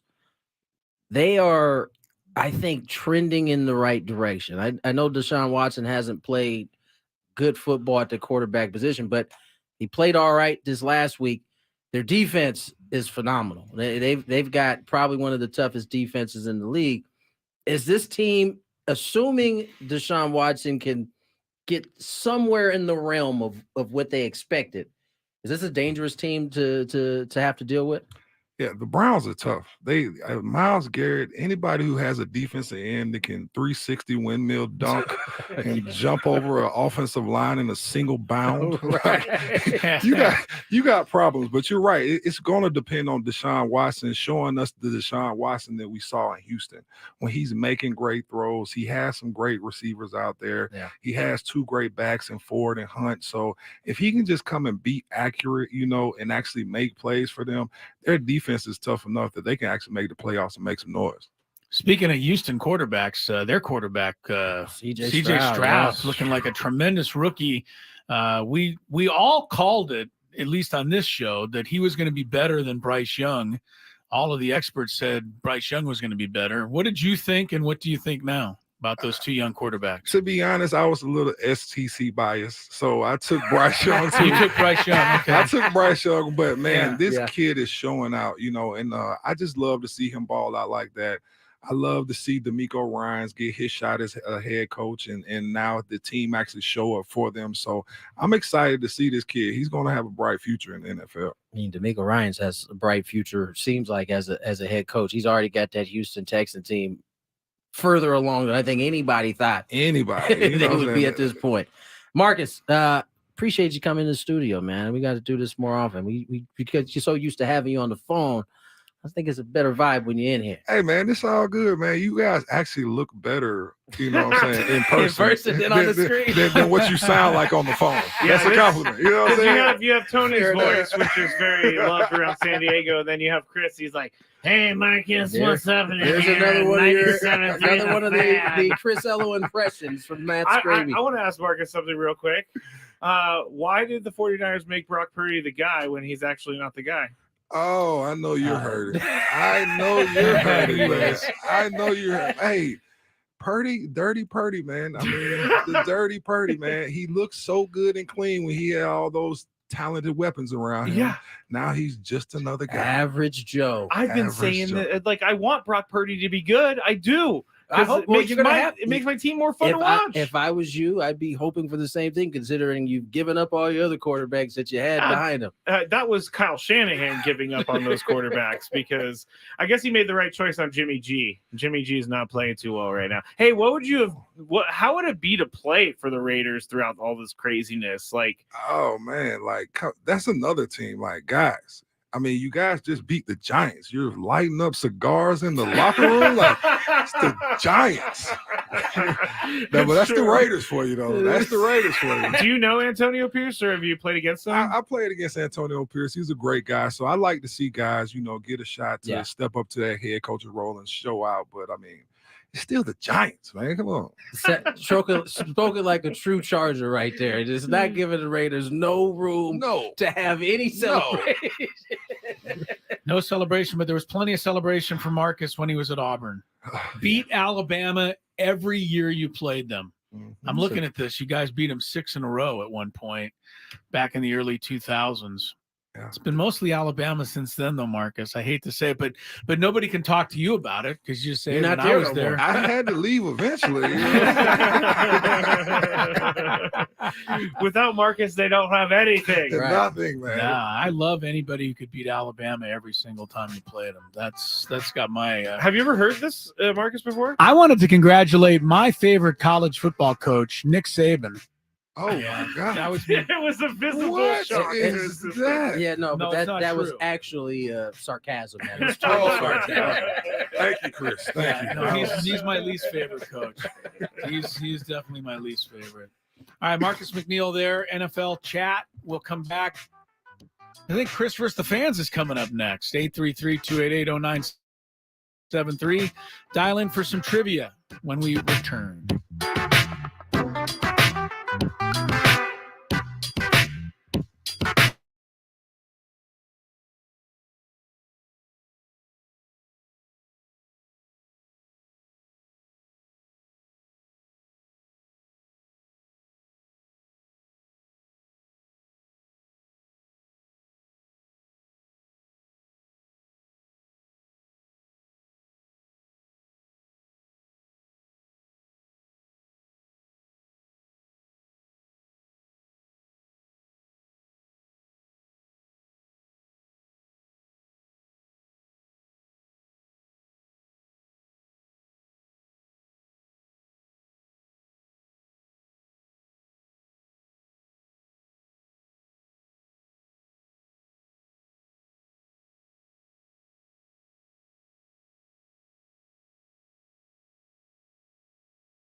o'clock hour we roll. Tony Gwynn Jr., Chris. He said o'clock. Is there a rooster in here somewhere?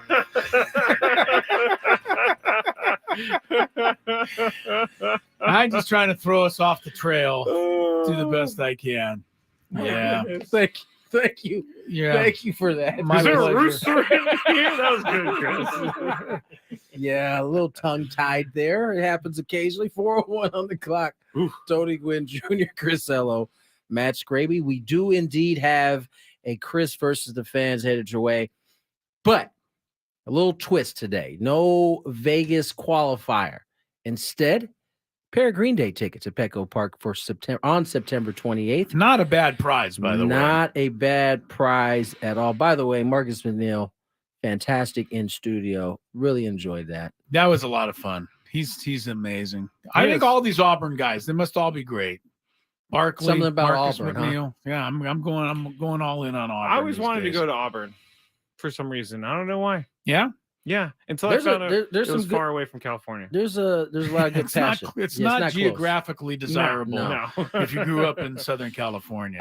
Who I played with at Auburn? Played with a couple Auburn guys. Gabe Gross went to Auburn. Played quarterback there. Frank Thomas went to Frank Auburn. Thomas is He was an an Auburn Auburn first baseman. Bo Yeah. Jackson. Bo Jackson's a pretty good Auburn. Auburn athlete. Yeah, not bad. Charles Bart. We already did Charles Barkley. Cam Newton. Newton. They got some good ones there, man. They No, do. no joke. Yeah, what about getting Charles Barkley on the show? I Scrape. have told you. I have tried. Well, tell us again, because I don't I have remember. tried. I have contacted. How many his times have you agents. tried? Because you're the same type of person who says a lot of people say when it's only one person. I have So contacted. maybe you tried once. I have contacted his agent. I have DM'd him on Twitter before, which That- I that- know the he didn't DM see. on Twitter didn't work. No, it Dang. didn't. I don't know that he checks his DMs, but it probably went something along the lines of, "Hey, hello, Mr. Barkley," which is immediate like delete for those guys. I've tried a few different times, Chris, and it's just not. Well, it's like talking to a wall. TNT doesn't have. I have tried for them too, but they declined me one time, and the last time I asked for another person, we got declined. They declined. Like, sorry. No, they what say are you, a credit card? no. They say Decline actually, you? it's probably still in my email, but they say thanks for reaching out and thinking of us. However, at this time, we are going to pass. And I'm like, every time I immediately get angry for some reason. And Fair then enough. Then I calm down. Fair enough. Okay. Let's get to some Chris versus the fan. If you had one shot, one opportunity to take down the human almanac himself, Howdy do. now is your time. Listen to me, this guy is dangerous. Now is your opportunity to win a prize. Well, I hope you know what you're in for. Chris versus the fans starts now on 97.3 The Fan. All right. Wow. That was really loud. Anyway, you have to make it through 3 questions. Each question will get more difficult. If you get the question right, you move on. If you get it wrong and Chris gets it right, you are eliminated. But if Chris gets it wrong, then you move on to the next question or you win. If you're a first-time player, let us know before we get into it, and you will get the first question for free this time. And as Tony said, if you win, you will win a pair of tickets to Green Day at Petco Park on September 28th. Tickets go on sale this Friday at 10 a.m. on Ticketmaster.com. Very good. Yes.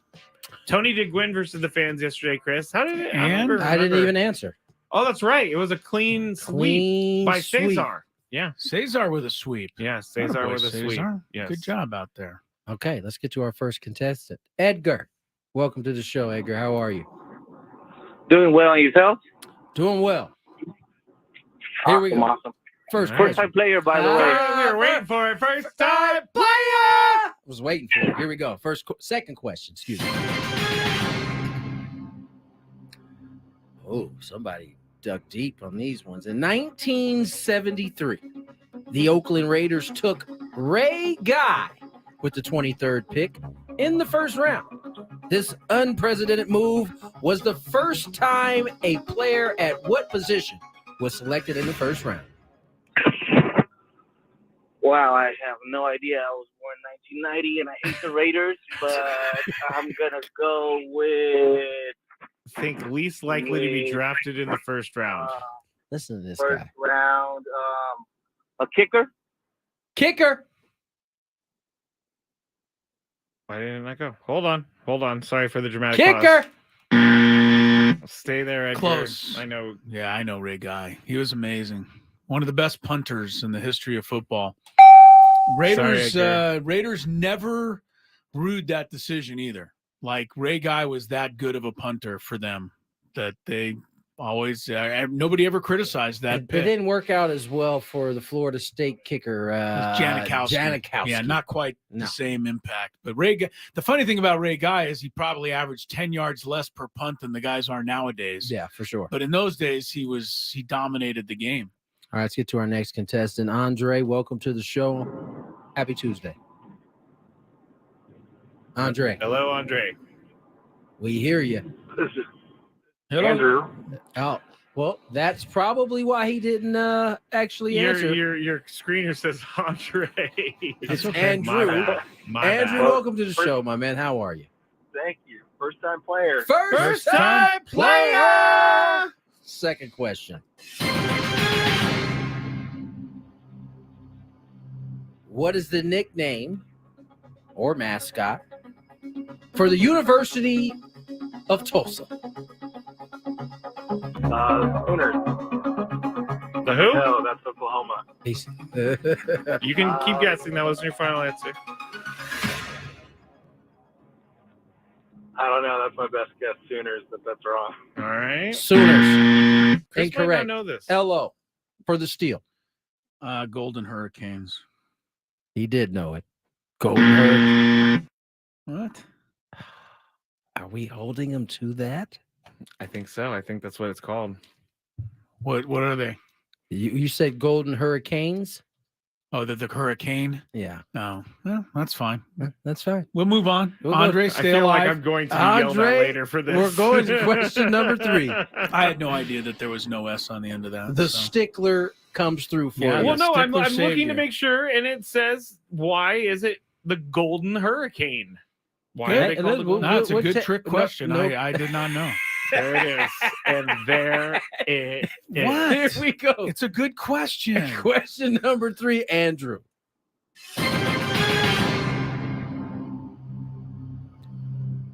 What former NFL quarterback was the first to complete 400 passes in a season? Drew Brees. Drew Brees, 400 passes. Incorrect. Stay there, Hello Andrew. for the steal.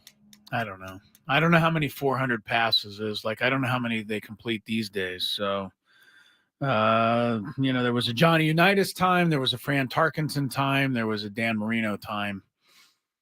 Here, you want me to give you... No. Okay, You've all been right. giving out hints too often. Well, I wanted to even the playing field. That's because you feel bad about you taking him to task on an S. That's Yeah. why you're doing it. I'm trying to even the playing field. No, don't even the playing field. 400 passes. Johnny Unitas. Unitas. We have Wow, ourselves a winner. Andrew. Andrew, hang on the line. The answer was the Houston Oiler, Warren Moon. Yeah. Yeah. I had no idea. I feel like Chris is going to beat me up in the I mean, it break. was kind of a sucker. It was kind of a sucker move. I'm just not saying. going to beat you How up. is that? You made your decision. You have to live with it. Hurricane. But if we had a caller, I would have done the same thing. Would you have? I would have. I don't think you would. Stay have. there, Andrew. I'll get Andrew, you in you're break. the winner. So Yeah. Good on you, good Andrew. on you. I Despite definitely would have. being called and Andre the first segment, you're good. Hang on the line. Skraby will get you. I think you would have definitely, in the same way that you were willing to give hints to the the caller? contestant. The last contestant, you practically gave him the answer. You You said, were make sure you pick a position that is the least likely to be drafted in the first round. I felt bad. He was only born in 1990. All right. Well, that's our Well, point. Is that you? But you didn't feel bad about Golden Hurricanes versus Golden Hurricane. But the name is Golden Hurricane. yeah. Touche. You I mean, you're are by technically the you're letter right. of the law. Yeah, You are technically correct. You are right. Yeah, we got to give it to you there. you got to give it to me there. Ever since you guys made me bring up what happened with my car, you Not us. think I've been angry. I don't know. understand what you're angry about with your car. You're going to get it sold. What is upsetting you right now? The fact That you had to wait 48 hours to get it. no, it's not. I wasn't at my house when the guy showed up.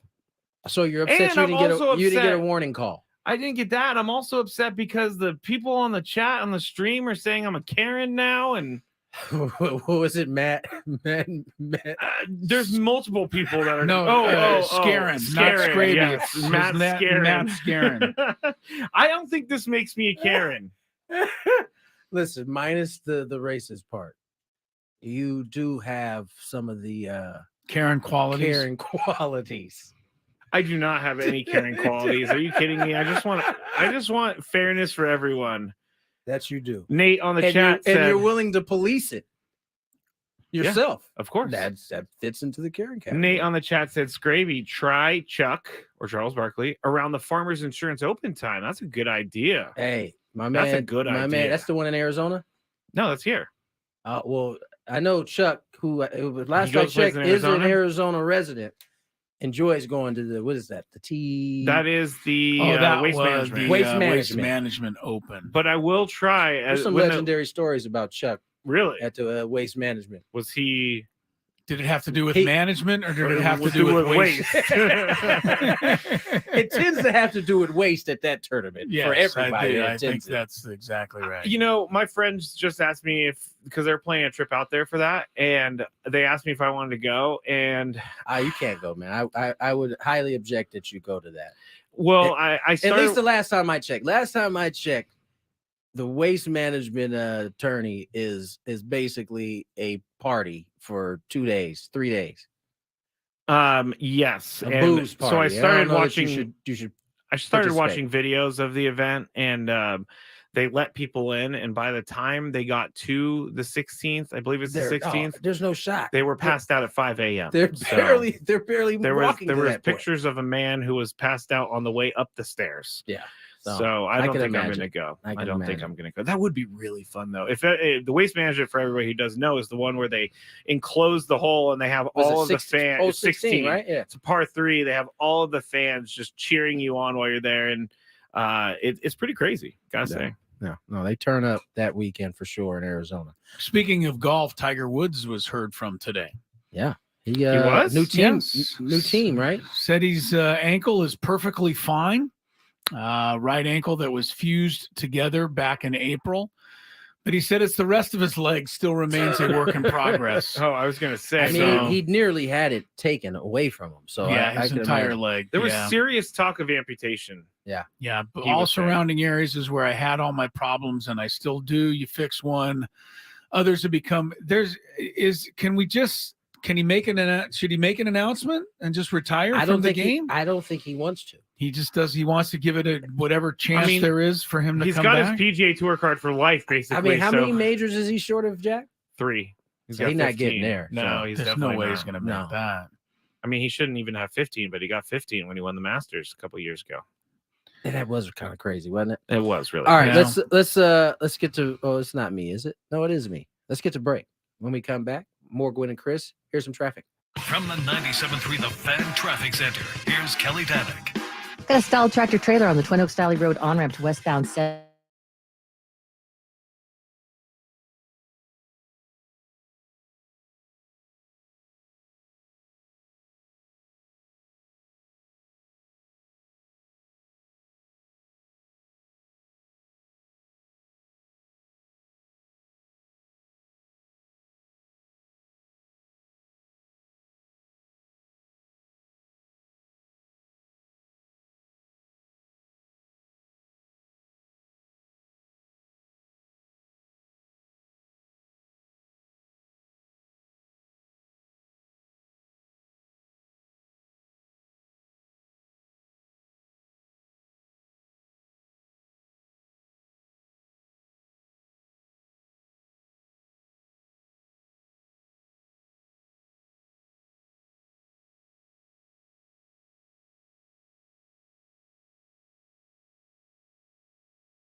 here with you from the Odyssey Palace Studios. Don't ever leave an S off a word out there, people. Skraby will come find you. If He'll I hunt would you have given down. it right to the contestant, Chris would have protested that, saying, no, it's actually just a golden hurricane. If you keep making fun of my voice like that, I'm going to tell the tow truck driver to run over your car. Run over my car. Yeah. He doesn't want you At to least get it will nothing be for taking it. up less space on the street. You get nothing for it and like it. As far as we know, is the tow truck driver just still there sitting in your yard? Just chilling. Let me look at the cameras. Let me see. No way. He's 7-2, and he's better than I am by a long shot. I'm really worried about things. Tony won again this week. He's 6-3. Chris finally won a game. He's 3-6. This week, I play you, Skraby. Oh, so we will have Come our on, little Chris. showdown. Help me get back in the first place here. Yeah, I'll put my lineup in. After that, I can give you no guarantees. You control nothing else. Help at that Tony's team that has scored the least amount of points in the league. He get likes to first place. He loves bringing this up. All I know is that's I've what he won loves it. 5 in a row. That's all I know. You've won I 5. bel- Wow, that's great. I believe you are what your record says you are. I believe that too. Which is why I'm walking around the face of this planet right now feeling like a Mr. 3-6. Because that's what I am. I am what my record says I am. If someone asked me, if you were to describe Chris by record, I would say 3-6. I would too. Dead on. By the way, in the survival football pool that we created, Is Ben still in it? Ben is still in it. Wow. He picked the Browns last week. He is, boy, he's So, how many people There's are 9 left. 9 left in the survivor We got pool. Boston Mike is still there. Easy Money is still there. And some of these other names are just Other generic. contestants. Yes. All but right. Ben picked Cleveland. Good for last week. We Last don't week know he who did. we picked this week because He probably hasn't it's picked yet. secret. All right. Well, that's great. We started with well over 130, 40 people, and we're down to 9. Skraby and I lasted for about 6 or 7 weeks, but we've been out for the last couple of weeks. Ben is keeping alive the Odyssey Palace flag, as it were. Yeah, Tony picked the Broncos back in week 2. Why? Can you just lift me out of it? I He haven't doesn't said want to ever anything forget that for some about this reason. segment. You want to just come pick on me. He doesn't want to ever let you forget that. Ohio State remains the number 1 team in college football this week. Georgia, number 2. Michigan, Florida State, and then Washington and Oregon are on the outside looking in, just the way the powers of college football want it to be. The Pac-12 on the outside looking in. Here's what I don't understand, guys. Maybe you can help explain it to me. Washington is number 5. Oregon at number 6. Oregon is the top-ranked team with 1 loss. So of all of the teams in college football, they rank Oregon as the best 1-loss team.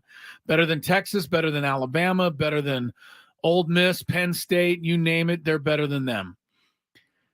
Washington beat that team. Yeah. So why is Washington not higher among the undefeated teams? And I will continue to complain that Michigan is ranked at all based on the fact their most impressive win so far is the one they had over Rutgers. And Ohio State just beat Rutgers as an oh-by-the-way game. Michigan State finally plays a reasonably good opponent this Saturday when they play at Penn State. Michigan State or Michigan? Michigan does. Okay. But till this point, listen to Michigan's schedule to be 3rd ranked in the country. East Carolina, UNLV, Bowling Green, Rutgers, Nebraska, Minnesota, Indiana, a terrible Michigan State team, and a terrible Purdue team. That's who they've beaten to be 3rd in the country. That is what is wrong with college football. You got to play. You should have to play somebody to be in a playoff position like Michigan is, and they haven't played anybody. I just, it drives me nuts. Yeah. Drives me nuts. Again, we talk about it all the time. And the reason why that happens, and especially in football, is because they have a preseason ranking. Yeah. The only reason they're number 3 is because they started number 3. Exactly. They should just do away with it. Yeah. And let the committees watch the teams as they come out with no pre-number judgment. Washington has beaten the same Michigan State team by about the same score, but has also beaten Oregon and USC, which are 2 teams that have been around the top 15, 10, 20 all year long. All year long, right. that is better than what Michigan's done. It's just simple. You compare the two resumes, Washington versus Michigan, to this point, 8 games in, Washington is clearly superior to Michigan. Ohio's all those the other 4 undefeated teams, or I should say the other 3 undefeated teams have played at least somebody. Yeah, Georgia's probably got the weakest claims, but they're in the SEC and they're knocking off those teams. So, good for them. They beat a pretty decent Missouri team last week that had only one loss. I'm sorry. Is his name really Boo? I was going to say Bob? The college football playoff selection director is named Boo. Yeah. That's his. They clearly put Boo on That's the him. screen. That's Boo. I can't take you seriously if your name's Boo. Yeah, well, I can't take you. That's the character from Mario Brothers. I can't take you seriously if you still have Michigan 3 and Washington 5. Fair enough. Boo. Well, maybe Washington. Boo's explaining though how they got there right now. We can't I know hear he it. is. We can't hear his stupid explanation. Maybe Washington. But I guarantee you his stupid explanation really comes down to the fact that Michigan was number 2 or 3 to begin the season. Yeah. Maybe Washington was ranked a little bit lower because they were mean to Caleb Williams and they made him cry. Maybe that's why. And Caleb Williams has nothing to do with this conversation. Well, Washington beat USC. You know, the funny thing is you're going to still pick on Caleb Williams probably for the rest of time because he cried. But you've been pouting over there for an hour and a half. I have not been pouting. You have too. You've been like a 2-year-old who had your car taken away from you. Or not picked up. One of the two. Thank you. He was pouting nonetheless. You've been all upset over there. You've been in a mood all day. I have not been in a mood all day. You know what? Everybody always, not everybody.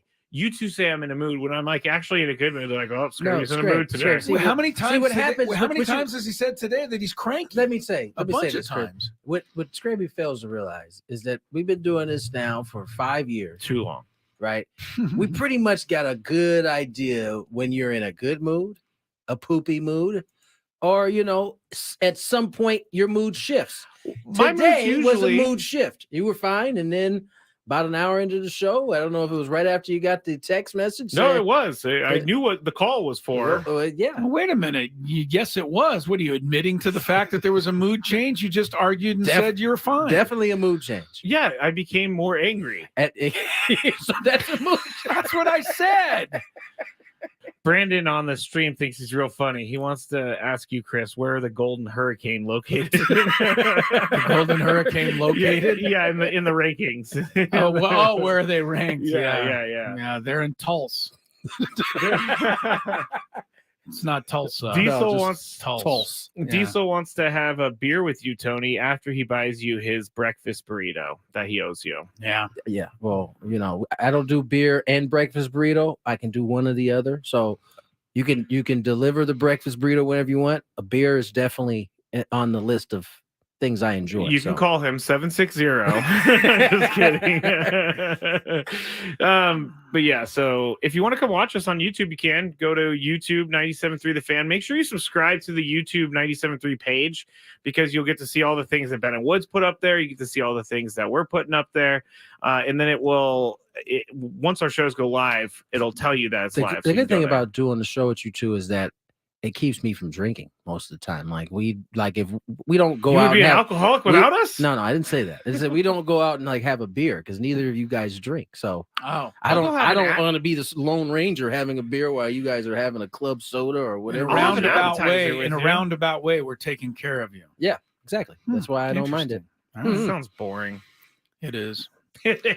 My life says my life is boring unless I lose my keys at 12:30 at night, and not boring at all. Exciting as they did last night. I wish I would have known. I would have called to ask Chris if he found his keys yet, and he would have been like, "No." Chris would not have answered his phone. Would you stop with my voice impressions? I actually They're didn't even so bad. He can't even help it now. He just defaults to some voice that he has. It's different every time. We'll take a break. Skraby has a big 5 when Gwynn and Chris resumes play. The biggest fan contest is returning on November 13th. Visit 973thefansd.com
4:37 on the clock. Tony Gwynn Jr., Chris Ello, Matt Skraby.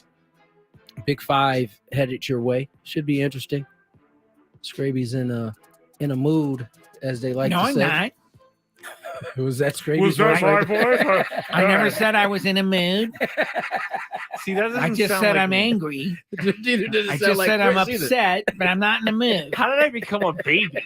That's what it sounds like. Well, that's what it sounds like every time you do Oh, my You've been kind of voice. whining like a Alright. baby. I'm just saying, there's that. I just want to say hi to Tommy on the stream. He's Shout out to Tommy. he's tuning in from Ardmore, Ardmore, Oklahoma. Is that close to- Ardmore, is that close to- Oklahoma. ask Tommy if he's how close he is to the Golden Hurricane Oh, in Tulsa. Tommy, how far are you Oklahoma from the Golden Hurricane in Tulsa?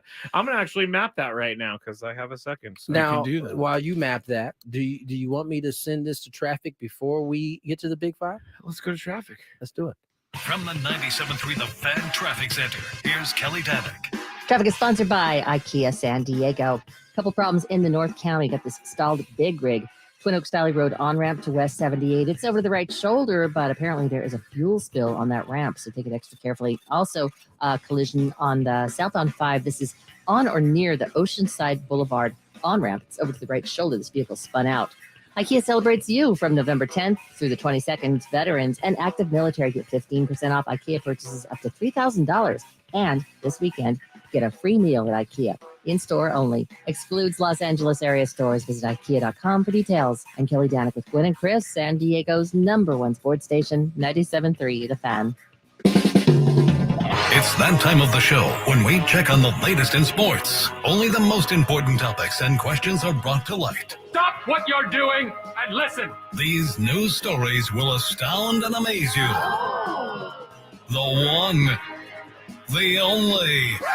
Oh my God, who the hell cares? The Big Five starts now on 97.3 The Fan. We got an answer from Tommy. Tulsa is about 3-hour drive from Ardmore, Oklahoma. Did not realize anything could be a 3-hour drive in the state of Oklahoma. Hey, The Golden Hurricane, little ways away. Tulsa's more north than I thought. It's off the beaten path. to the east of Oklahoma All City. right. One time when I moved to Cincinnati for a year, I drove there and I drove through Oklahoma, and it was one of the most boring drives I've ever had in my life. No way. I listened to, I scanned the radio in the middle of nowhere, and no joke, there was a car auction going on, and I listened to the car auction for about an hour. I literally don't think that's possible. That there's a car auction? No, that was the most boring drive you've ever been. You've driven from here to Arizona. Yeah, there's stuff in Arizona. Okay, yeah. Like, what do you drive by when you drive from here to Arizona? That Skraby? little helicopter gas station that they have the helicopter on the roof. I always stop and say hi to the helicopter. You know, that's the best you got. I haven't done that drive as much as you. So, like, I've done the San Francisco to San Diego drive many times. There's a lot of good stuff. There's a look lot at of between stuff there Francisco, compared to yeah. San Diego to Come Phoenix. I'll agree with Tony there. All right. There's a good 2-hour stretch from San Diego to Phoenix where there is not Nothing. one thing. Just sand and dirt. Yeah. And rocks. Yeah. All these people who talk about overcrowding in the world and overpopulation. You can't live in Plenty the of desert. room. Why not? Build a city out there and go live out there. There's plenty of cities built in the desert. Just pointing that out. No, yes, that was a dumb comment. You That was definitely a can do dumb it. comment. You can do it, but it's not that easy. Oh, we 'cause have it's a very mission hot. of a dumb comment.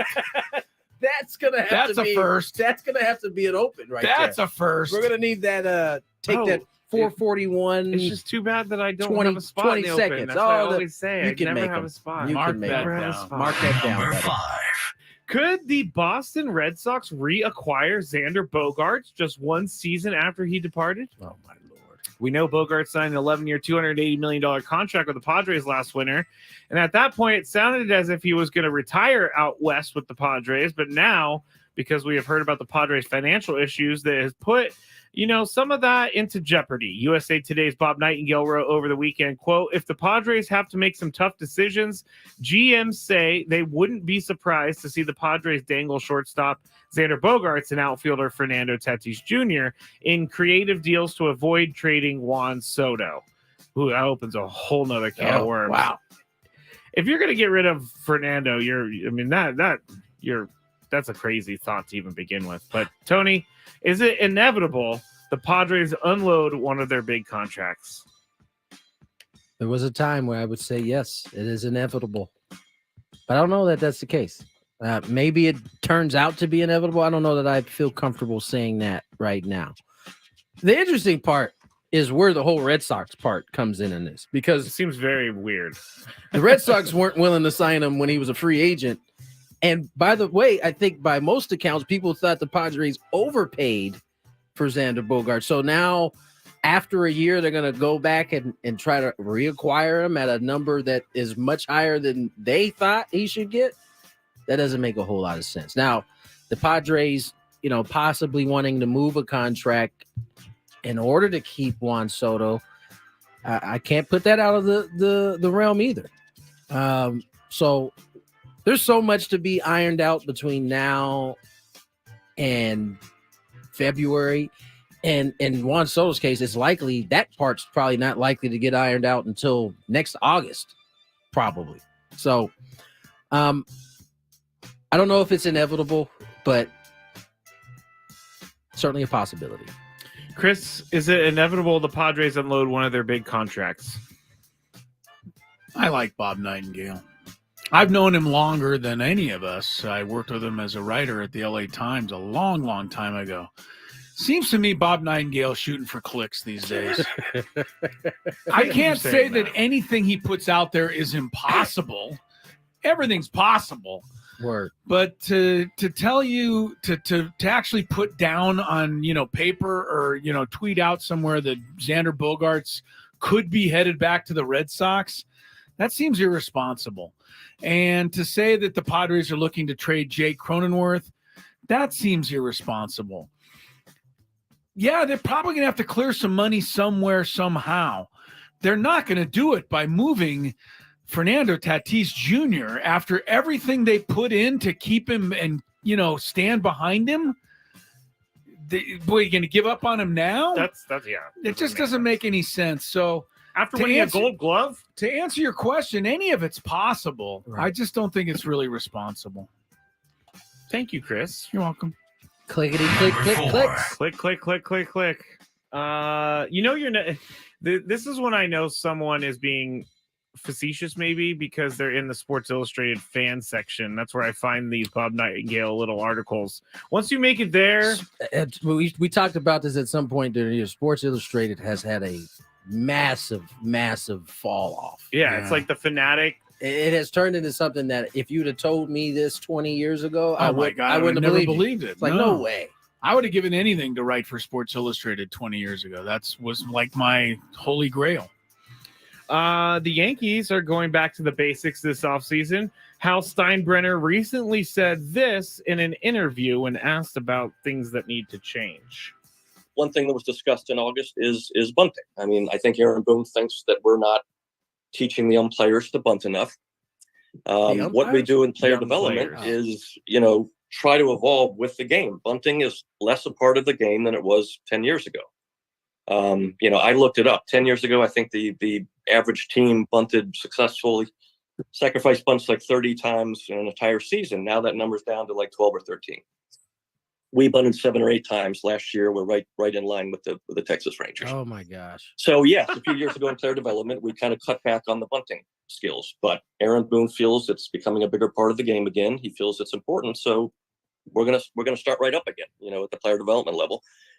Does it sound like he's super? Yes. Does it sound like he's super annoyed with Aaron Boone in that whole clip? I think that's just a Steinbrenner tone. Okay. All right. You go, Tony. See, the problem with having owners speak on this is the issue isn't that teams are bunting more or less. At some point in the year, you're going to need to be able to get a bunt down. We saw it ad nauseum in the postseason, whether it was the Phillies, the Diamondbacks, the Rangers, the Astros. At some point, you're going to need to be able to get one down. And if you're only teaching it in the times that you actually need it, you're not going to be good at it. And so the point isn't from Aaron Boone that he makes it sound as though, when they say they're not bunting. Are you showing me your phone? Is that the tow truck driver again? Tow truck driver's calling me again. His face instantly went into a frown. Sorry. I just gotten over it too. The point is, you have to cover all of your bases in order to have a chance to be a good team. And it's not the fact that they're in line with the rest of the league in terms of how much they do it. The question is, when you need to do it, can you? And if you're not working on it because you only need to, during the regular season, only need to bunt 7 to 14 times, as it what it sounded like. Right, you looked it up. That's not the point. You need to be able to execute. And so, I'm glad that he's listening. By the way, it's mind-blowing to me that the organization is like, you know what? They're not bunting in the league no more. We'll not pay any attention to that. We'll do the other things. And that's what their team looks like right now. They can't do anything in terms of manufacturing. And so, maybe Aaron has a point. Chris, what do you think about this whole bunting thing? I didn't think a whole lot of anything that Steinbrenner said there. What I did think about was something completely different. Could you just play a little clip of this for me again? Any part of it will do. Just play any part of the clip. Reopen it. Hold on for a second. Hold on. All right. You closed it down that fast? Yeah, everybody listen carefully to this. All right. We do in player development is, try to evolve with the game. Bunting is less. All right, that's Larry David pretending to be George Steinbrenner on Seinfeld. Good call. It's exactly his voice. It's the exact voice he used on Seinfeld. That's all I could think of as I heard that clip. I'm going to just let Tony answer the meat of the question, and I'll go with that. I didn't know that was a Steinbrenner thing to sound annoyed, but he definitely. Every time you typically have heard, especially from the OG Steinbrenner, he was typically irritated about something. All the time. He used the media, a lot of times to get his point across to whether it was his manager or whether it was players. Number 3. The James Madison football team is continuing its push to be eligible for the postseason. The Dukes are 9-0 and in control of the Sun Belt's East Division at 6-0. However, JMU is ineligible to compete in the Sun Belt title game because it's in its second year at the top level of college football. This morning, the school sent the NCAA a letter asking again for the governing body to allow the school to be fully eligible for the postseason. And because it's not eligible for the postseason, James Madison cannot be considered by the College Football Playoff Committee for its weekly top 25. Now, don't worry. They wouldn't have been considered anyway. So the highest ranked group of 5 team in the committee's rankings at the end of the season automatically qualifies for a New Year's 6 bowl game. Chris, you're up. Should JMU get a pass? They're probably better than Michigan. Oh my God. Well, they are in basketball, right? Or they beat Michigan State in basketball. Why are they not getting considered? Because they're too new? They just moved to the Division 1. Yeah. Which they're dominating. It's usually the other way. It takes schools a little bit. It seems like it's a really stupid rule. They're about the 3rd or 4th team in a row that's advanced to Division 1 and been dominant right away. I feel like UAB did this not that long ago. Somebody else did it. Yeah. Teams at Coastal Carolina, I think, did it. You seem to move up. You go 11-0, and you don't get anything. You don't even get to go to a bowl game. But you can transfer to a different school and play within the same year. Yeah, the NCAA has so many stupid rules. This is just, another in a long line. I think they should be considered. Think of how much money this is costing them. If they were an automatic New Year's 6 day game because they were the highest ranked group of 5 school, that's a huge difference from where they're going to wind up, which is nowhere. Yeah. So, I think they have a right to, I think they even have a right to bring it into my courtroom. Really? Which I don't normally allow. No, I thought this was going to be throw it out. This is a lot of money. There's a lot of money that they're being kept away from here, potentially. Should JMU get a pass? No. Wow. There's precedents for this too. All right. We've seen Tony shuts it down. There's a Karen over there. Tony shuts it down. Listen to you.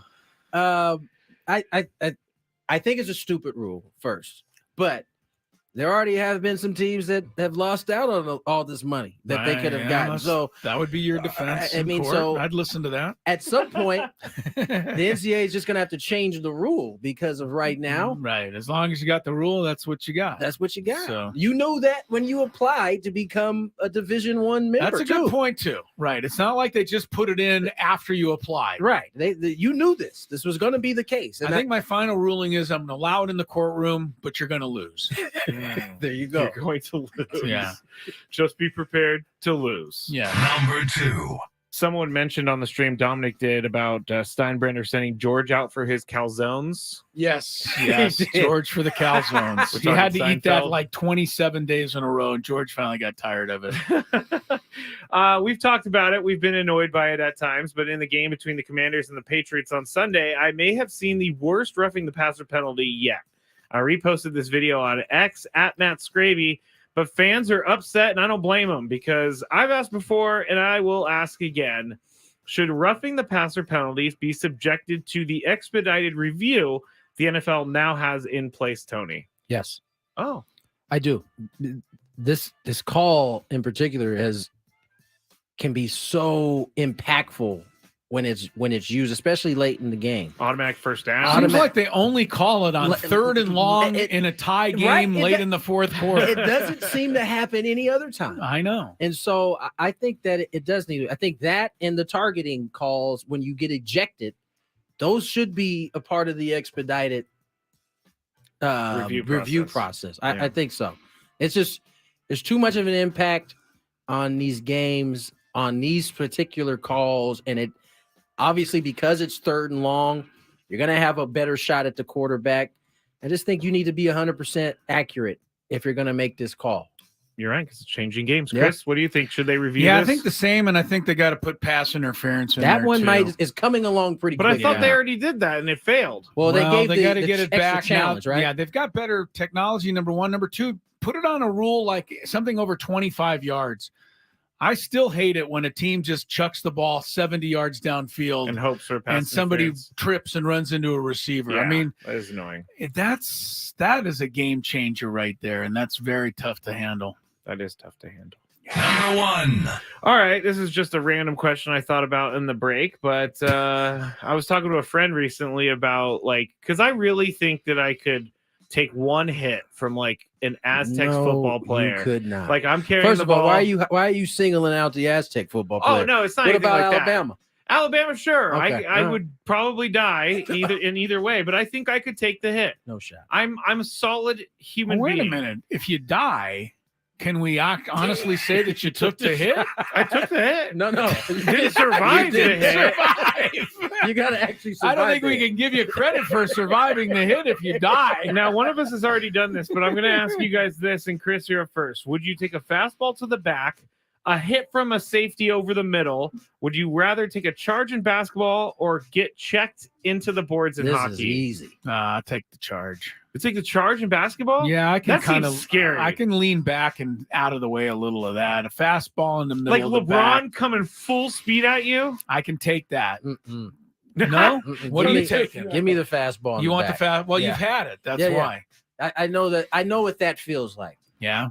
Taking LeBron to the chest, like full on chest. Like a hit from Ed Reed, too? Oh, he's going. He's The, like a the Ed human, Reed hit wasn't even in consideration. That was not in consideration. human torpedo. I'm good. I don't need that. Yeah. All right. That's it for the Big Five. When we get back, we are going to update you on the Padres managerial search next. 97.3 The Fan. Hey, it's Ben and Woods, and just because it's the offseason doesn't mean we stop talking Padres. Every day we'll keep the focus where it belongs, on our baseball team. Join us each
plenty of nonsense in between.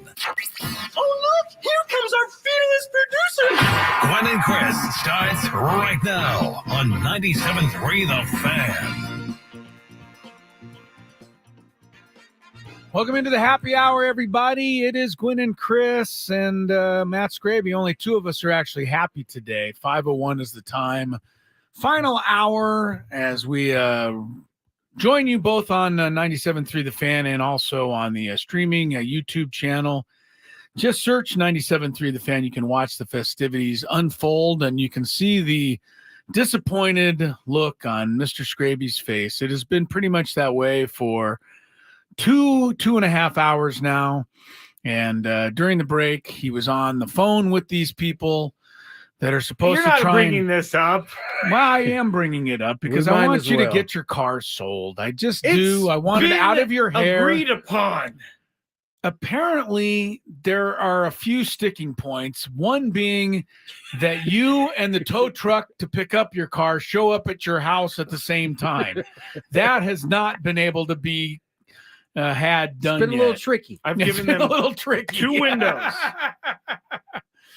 Huh? I've given them 2 windows to come pick it up, and they've You failed should have both heard him on times. I just only heard half the conversation because I couldn't hear the other side. Tony left the room. Tony did not want to hear it. was that. making me uncomfortable. It was. I But didn't Skraby know where he was going. Well, Skraby basically said this, Tony.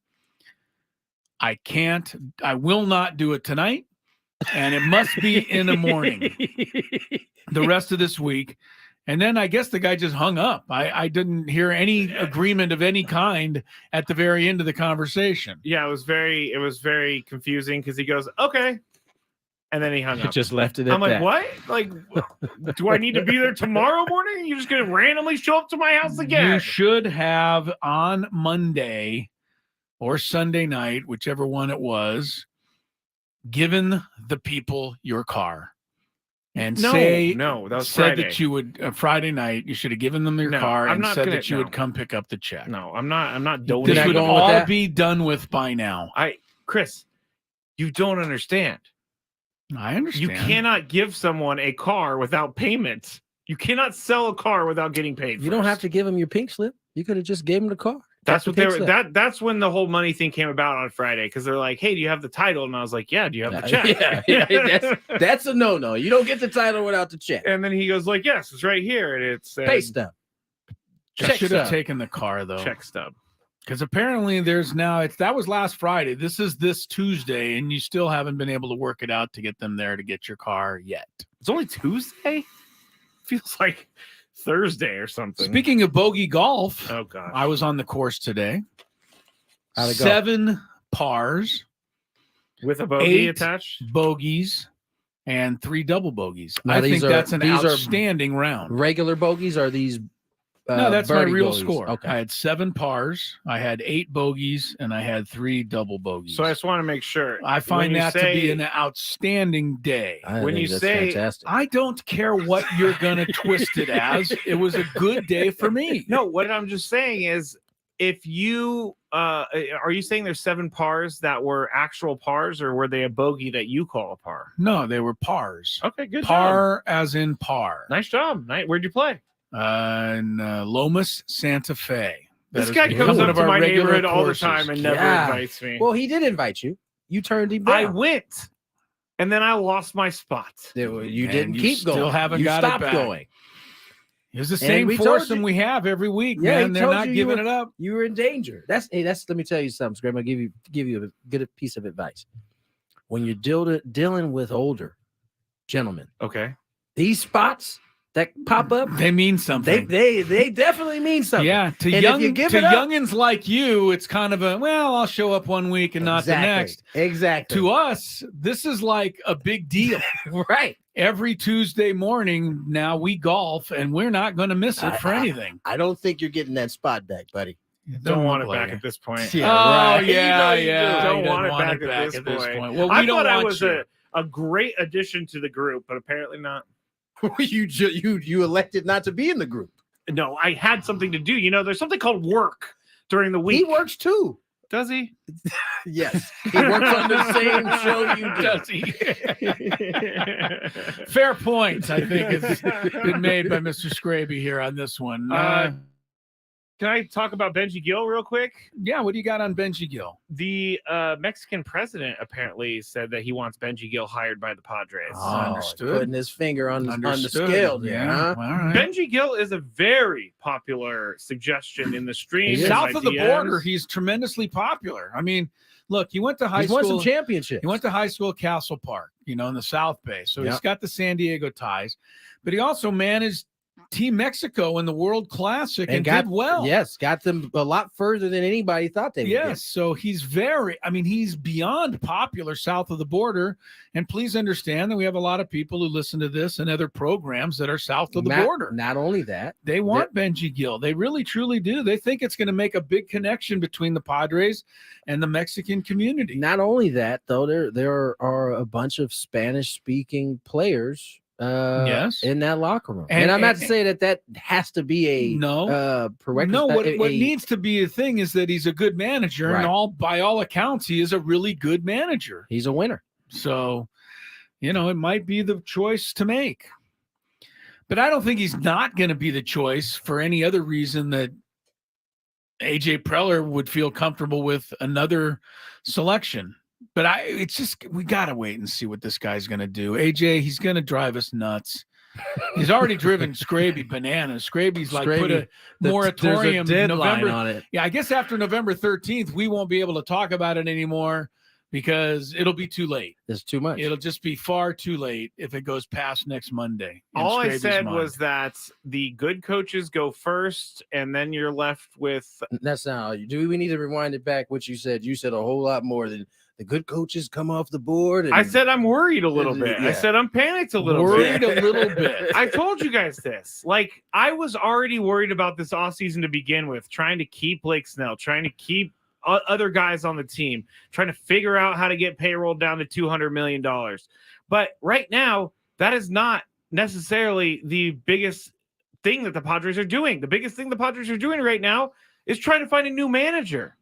And that worries me. There's too much on the plate. The worry in your voice is just something special. I would think that finding a manager would be very difficult in the hiring process, in the interview process, in getting the different approvals for different guys. I'm just letting him twist his panties into a wad. Why?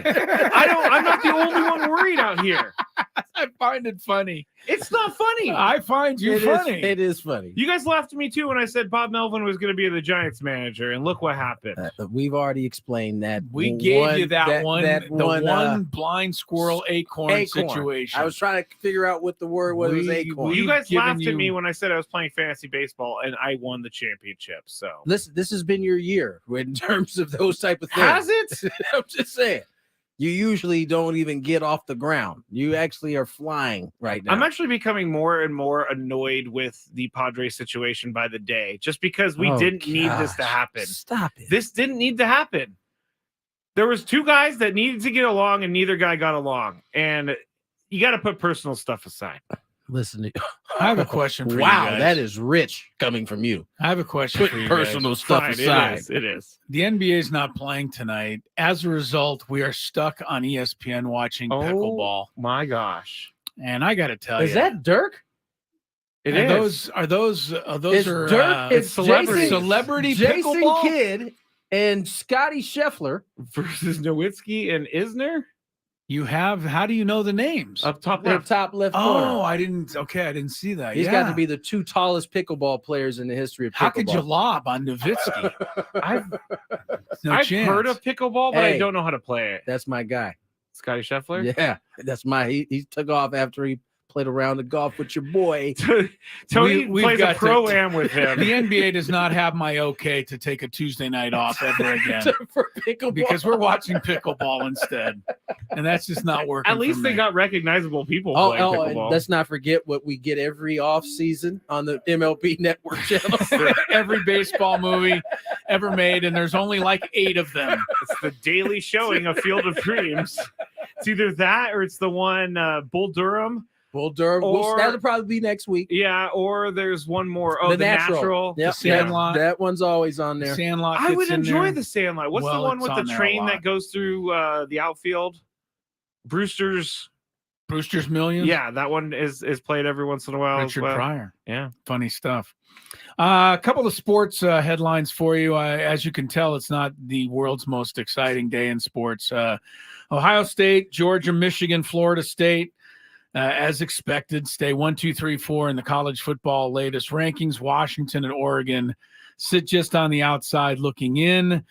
That's the college football news. NBA, Lakers fell last night in Miami. Clippers fell in James Harden's debut. Everybody in the association is off tonight for Election Day. And in the NFL, we didn't get into this yet, guys. The Rams today signed veteran Carson Wentz to a contract.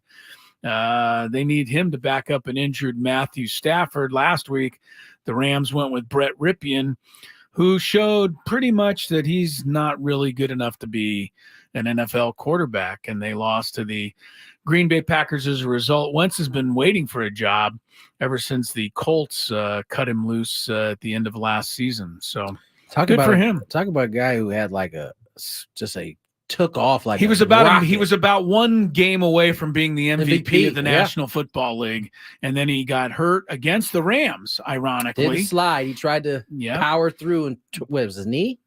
Forget exactly what it was. Scrape, you're pretty good on injuries. What was it for Carson Wentz? Carson the Wentz. first Do you one. remember the Yeah, very first it was one? a I think knee. it was a knee, It right? was a knee. I remember he was playing in LA, and he I think dove into the end zone and tore his ACL. That was it. I mean, MCL he's never maybe? come back from that, really. Hasn't been the same close. since. Yeah, but he goes to the Rams today.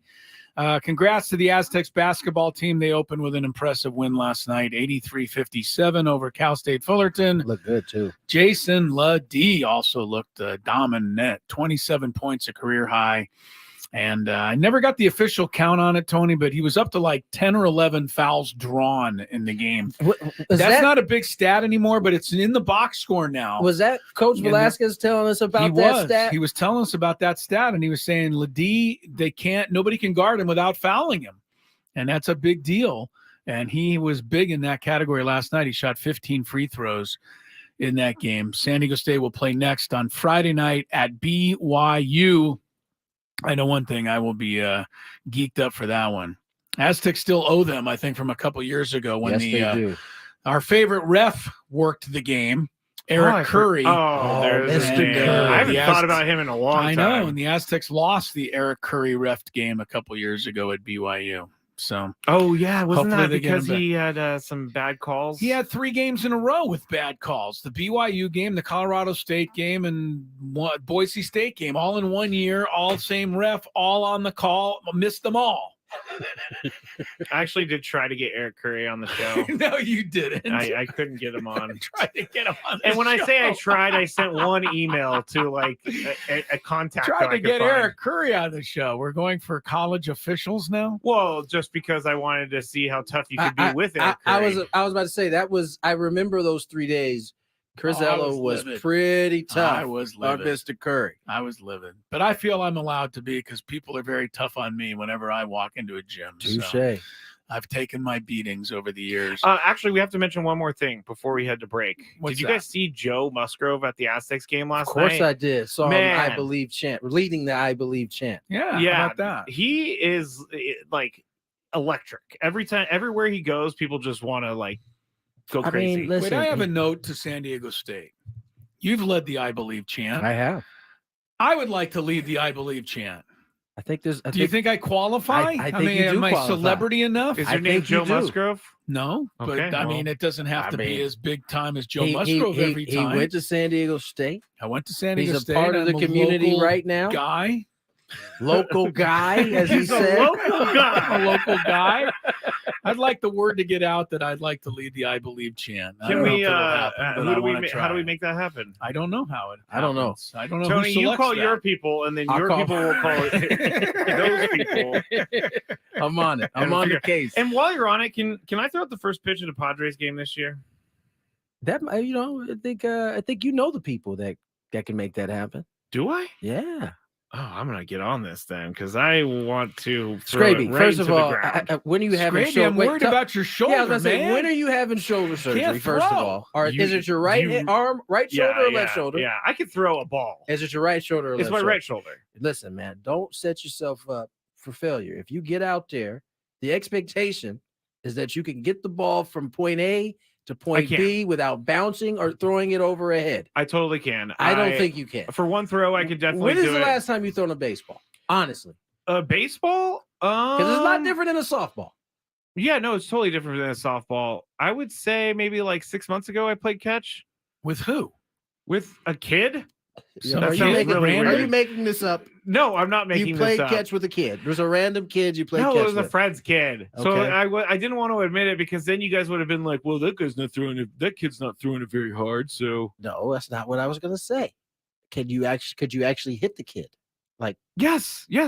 I don't believe I'm more athletic than you think I am. I'm not saying it has anything to do with athletic. I played for a long, long time. I know. Haven't thrown a baseball in forever. Mm-hmm.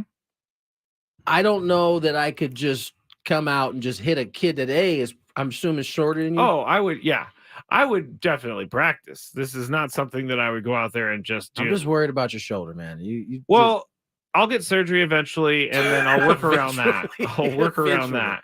All right. I'm supposed to get surgery soon.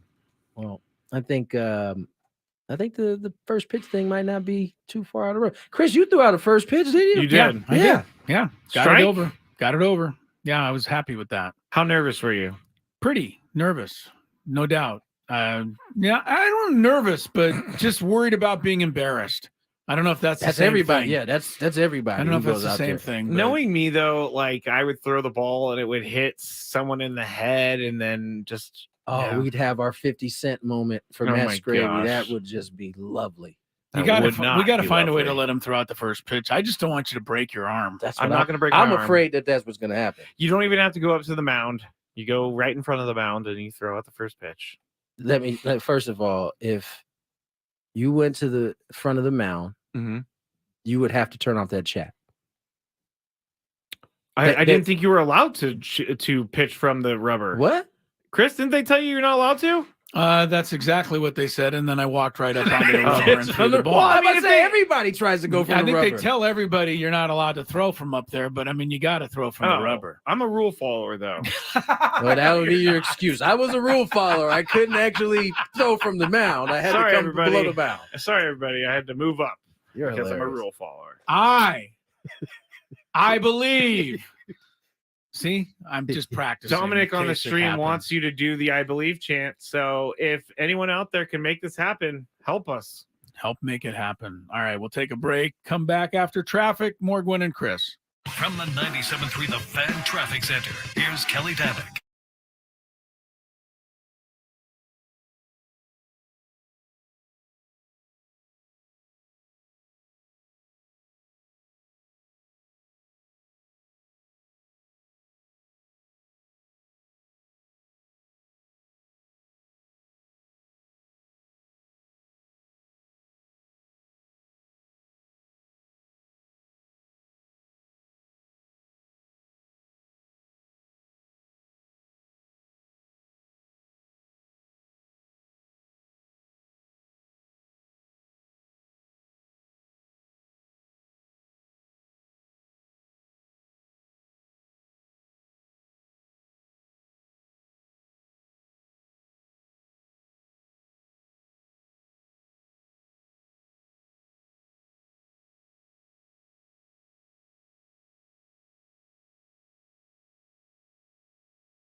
5:25 on the clock. Tony Gwynn Jr., Chris Ello, Matt Skraby.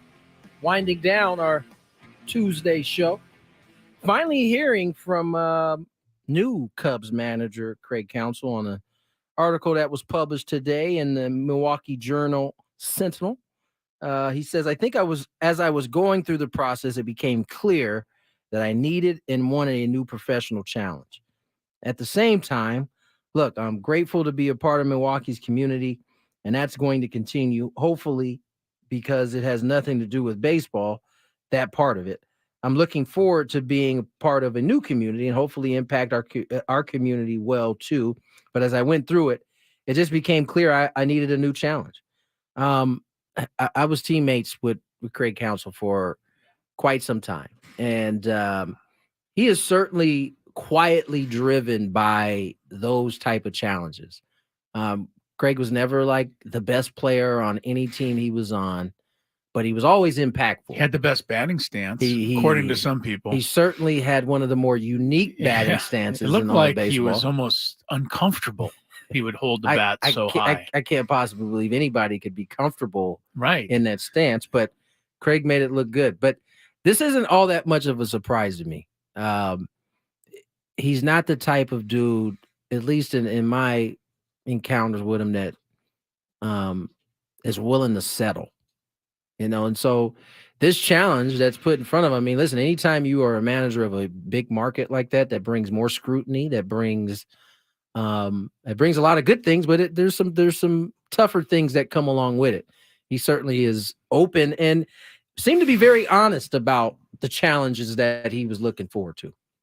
Jed Hoyer's the GM of the Cubs, who hired Craig Counsell and who also had to fire David Ross at the same time. Jed Hoyer used to be the general manager here in San Diego. Said Jed Hoyer, firing David Ross was a, quote, very hard decision. He went on to say, it just felt like an exceptionally hard decision, but it was one that I felt I had to make. If the opportunity was there, my job is to figure out how to win as many games as we can in the short term. This is no knock on Rossi. Sure seems like a knock on him. There's no other way to really interpret it. Yeah, this is no knock on Rossi, who I think incredibly high of, but Craig is at the very top of the game. It's hard to rate managers, but he's at the top of the game. That quote there kind of leaves me wanting. I'm not a fan of that quote, really. That Craig is at the top of his game? Well, yes, I don't agree with him. I think Craig is good. I don't think he's at the top. And I think it is a tremendous knock on Rossi to Can we stop calling him Rossi? Well, that's what he called him. So I probably wouldn't have said that, or just would have. You just wouldn't have said anything? I think I would have avoided that. This is no knock on Rossi part. Yeah, because he says this is no knock, but I found someone better. I'm firing him. I'd like to see business though. It is, but David Ross didn't do a bad. What did he lose to Counsell about by in the division? 3 games, 4 games? Yeah. Craig Counsell's that much better. Come on. I think it's been like 3 consecutive years though. Well, all right. The new deal, as we talked about, more than doubled Counsell's previous salary at 3.5. Yeah, that part made sense for Counsell right there. No, easily, and broke the previous record for a manager's average annual. And here's what he said: look, I just wanted the market to decide. Counsell said when asked how important it was for him to reset the market for manager salary, that's it. It was a 9-game spread this year, so I want to give Counsell his due. He beat Ross by 9 games. That's right. David the Cubs were in the wild card. They weren't even in the actual. David Ross and the Cubs actually had a 1-game record better than the Padres at the end. They did. They won 83 games. Padres won 82. Well, that's take that for data. Take that for data. All right, let's get to break. When we come back, Marcus McNeill joined us in studio. You'll get a chance to hear that next here on Gwynn and Chris.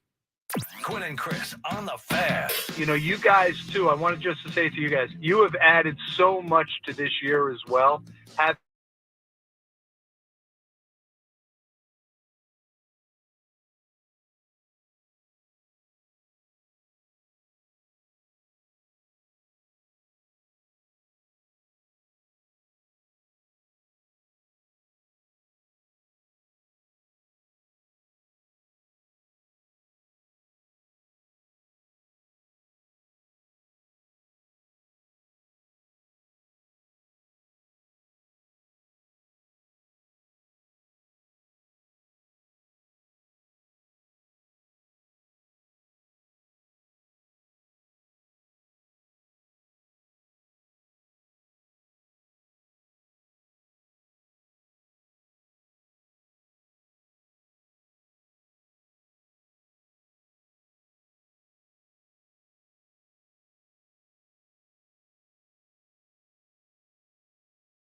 Good offseason for the Padres, at least in terms of award wins. A couple of gold gloves headed San Diego's way with Fernando and Ha-Seong Kim. What else did we win? Didn't we win something else here? Something? I don't know. Not yet. Not yet. We'll get a Cy Young Award with Blake Snell. That's not official We got yet. some silver sluggers, I think, coming. I think Some Juan's silver gonna be sluggers will be headed this in way. the line for that. Yeah. Was Manny? No, he was not. I don't think he'll be in line. You know, I was thinking about this on the drive home last night. It's just unfortunate that the year that Nolan Arenado does not win the Gold Glove is the year that the first year in a long time that Manny has had Wasn't even a injuries and kept him finalist. out of the Yeah. field. I It's don't like a understand. down year for Arenado comes on. I think what Manny would say is probably a down year for him. Yeah. He was perfect as far as I was concerned, Manny. Come on.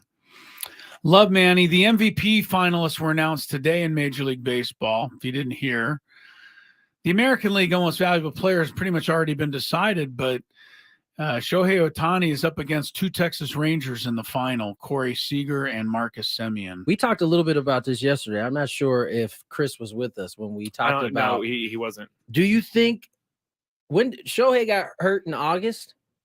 Right. Do you think because the who were the other two finalists? They're actually pretty Marcus Seager and Semien. Semien. Yeah. Okay. So Seager and Semien. Seager missed some time early. Yeah.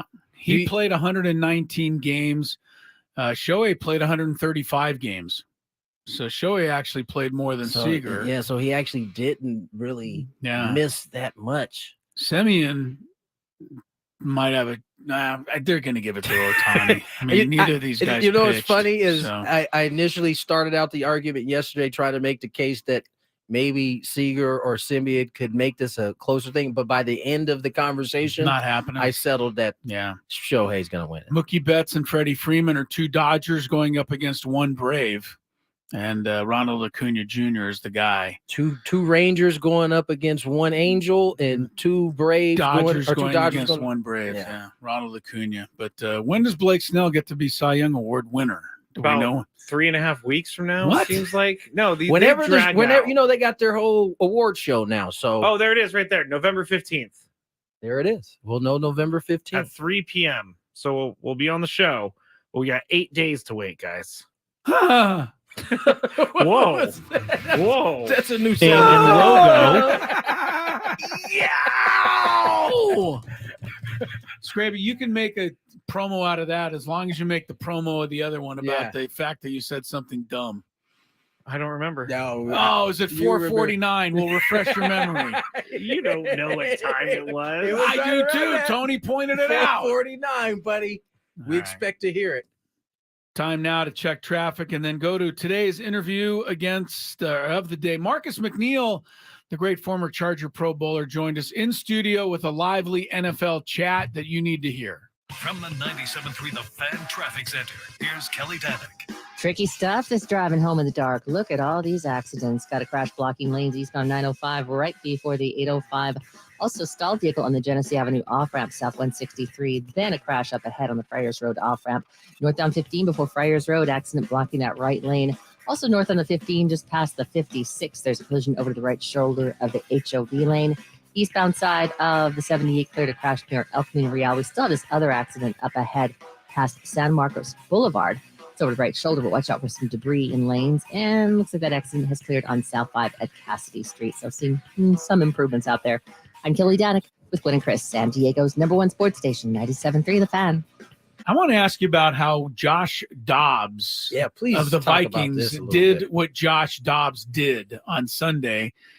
As somebody, who's been in this league, I mean, to have a quarterback come in during that week, not really know anybody's name, not really take any reps with the linemen, with anybody, and then post a win with 31 points on the board. Tony said they were taking shots of him on the sidelines on TV, practicing his cadence just so the linemen could get used to it. Yeah, talk about that. That's incredible. That was fascinating to me that they were on the sideline, just the center, and then the rest of the offensive linemen around just listening as he went through his cadence and they snapped the ball. Like, I don't think us on the outside understand why that's significant. Well, as a tackle position, you have to understand that cadence. You have to know exactly, like, after he finishes that down, how long he's going to take, because then you can get a little bit of jump on the ball. Okay. So everybody wants to be in sync. And so that's why you see the offensive line, because we're all moving in a unit. But for him to come in and do what he did just shows, like, how professional he is. It really reminded me of Geno Smith. When you get your shot, you got to step up. And we saw Geno with the Seahawks kind of step up and become that guy. And he's been around the league so long that he has a lot of experience. A rookie quarterback, first, second-year guy, he's not able to do that because the game's just going to be moving too fast for him, especially stepping into a new system. One of the things he said before the game, I don't know if it was the head coach or the offensive coordinator, they were asking him what he was comfortable with. And he basically said, the game plan that you have, I'm comfortable with. What was it? 2 minute, I'm comfortable with. What does that game plan look like? Because in my mind, I'm thinking of like a booklet, but it can't be that big for one game. So what was it you think that he had to actually know going into that game? Well, I'll have to check to see what the coaching staff looks like. But to be honest, a lot of stuff migrates across the league. You pretty much run the same thing, play action pass, you're handing off, faking to the running back and then looking downfield. The reads and stuff the same. So the biggest thing that you have to get accustomed to might be a little bit of terminology and how to slide protections or, how to call a hot route, just in case you see a blitz coming. So those are the things that he probably had to grasp, but pretty much the plays are the same. Everybody's using the same stuff. Isn't practice overrated? I mean, didn't Josh Dobbs just prove that practice? You guys didn't really need to be out there 12 hours a day, 7 days a week for 6 months in the hot summer sun. This guy can pick it up in 2 days. I mean, let's not get outside ourselves.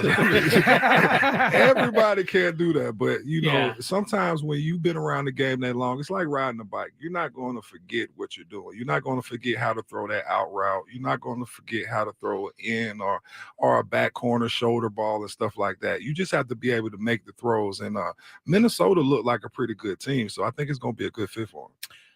One of the other quarterbacks that got a chance to play is out in Tennessee. Will Levis gets the opportunity to start. And, they don't win that game against the Steelers. However, he looked pretty decent for a dude that I think had kind of been an afterthought. It seems like today Mike Vrabel has named him the quarterback moving forward. Now, if I'm not mistaken, they took a quarterback last year in the draft as well. Do you think Levis is what you saw from him is going to be sustainable? Y'all call him Levis. I like to call him Levi's, like the 501. Just a nice pair of utility jeans. Like he's a nice utility quarterback who can get in there and do what he need to do. It's still debatable whether or not he's going to be the quarterback of the future, but I didn't necessarily like the quarterback situation down there in Tennessee right now anyway. So him stepping in right now, he looks good, but winning up there at Heinz Field against the Steelers, that's just a tough game.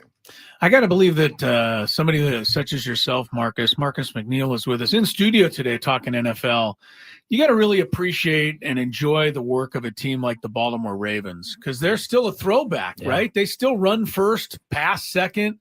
Obviously, Lamar Jackson does a lot of running, but they're able to plug in a guy like Keaton Mitchell the other day, and he only averaged 15 yards a carry, 138 yards. They rushed for 298 against Seattle, which is a pretty decent team. How much do you enjoy watching the Ravens and, letting their big offensive linemen eat, as it were?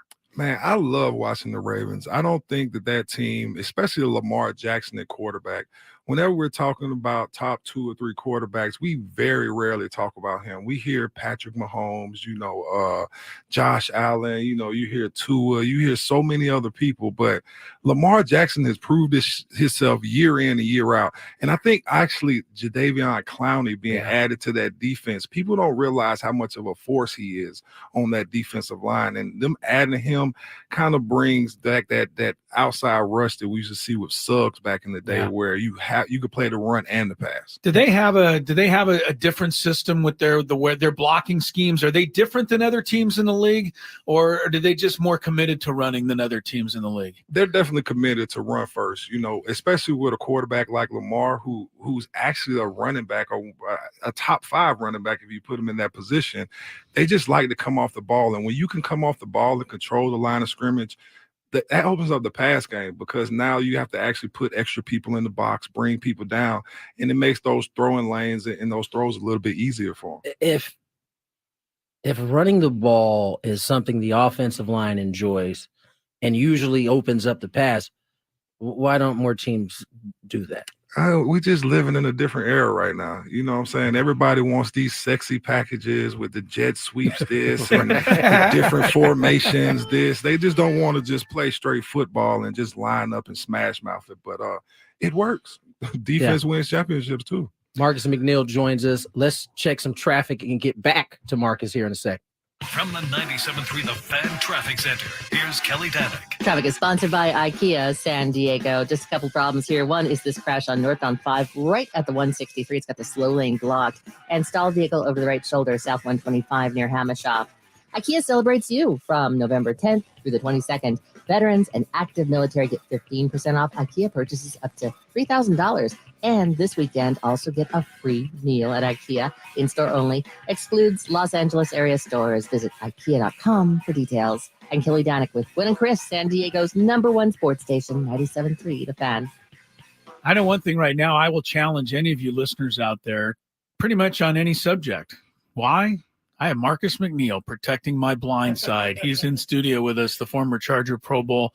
Are you ready for that, Marcus? I'm ready, man. Okay, Come on now. Just making sure. He's worked with you in the past. He knows about having to protect people who say silly things. He definitely knows about that, yes. You know, Marcus, in the game Sunday night, the Buffalo-Cincinnati game, they took a few minutes in one segment to focus on Deion Dawkins, the left tackle of the Buffalo Bills, and him drop stepping and being able to keep, I believe it's Hendrickson, very good pass rusher for Cincinnati, off of Josh Allen.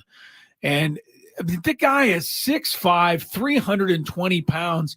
He's honestly making a drop step, Tony, like he's in the post in an NBA game. I mean, so quick, so fast, obviously big, has quickness even to get down to the second level on a running play and block a linebacker.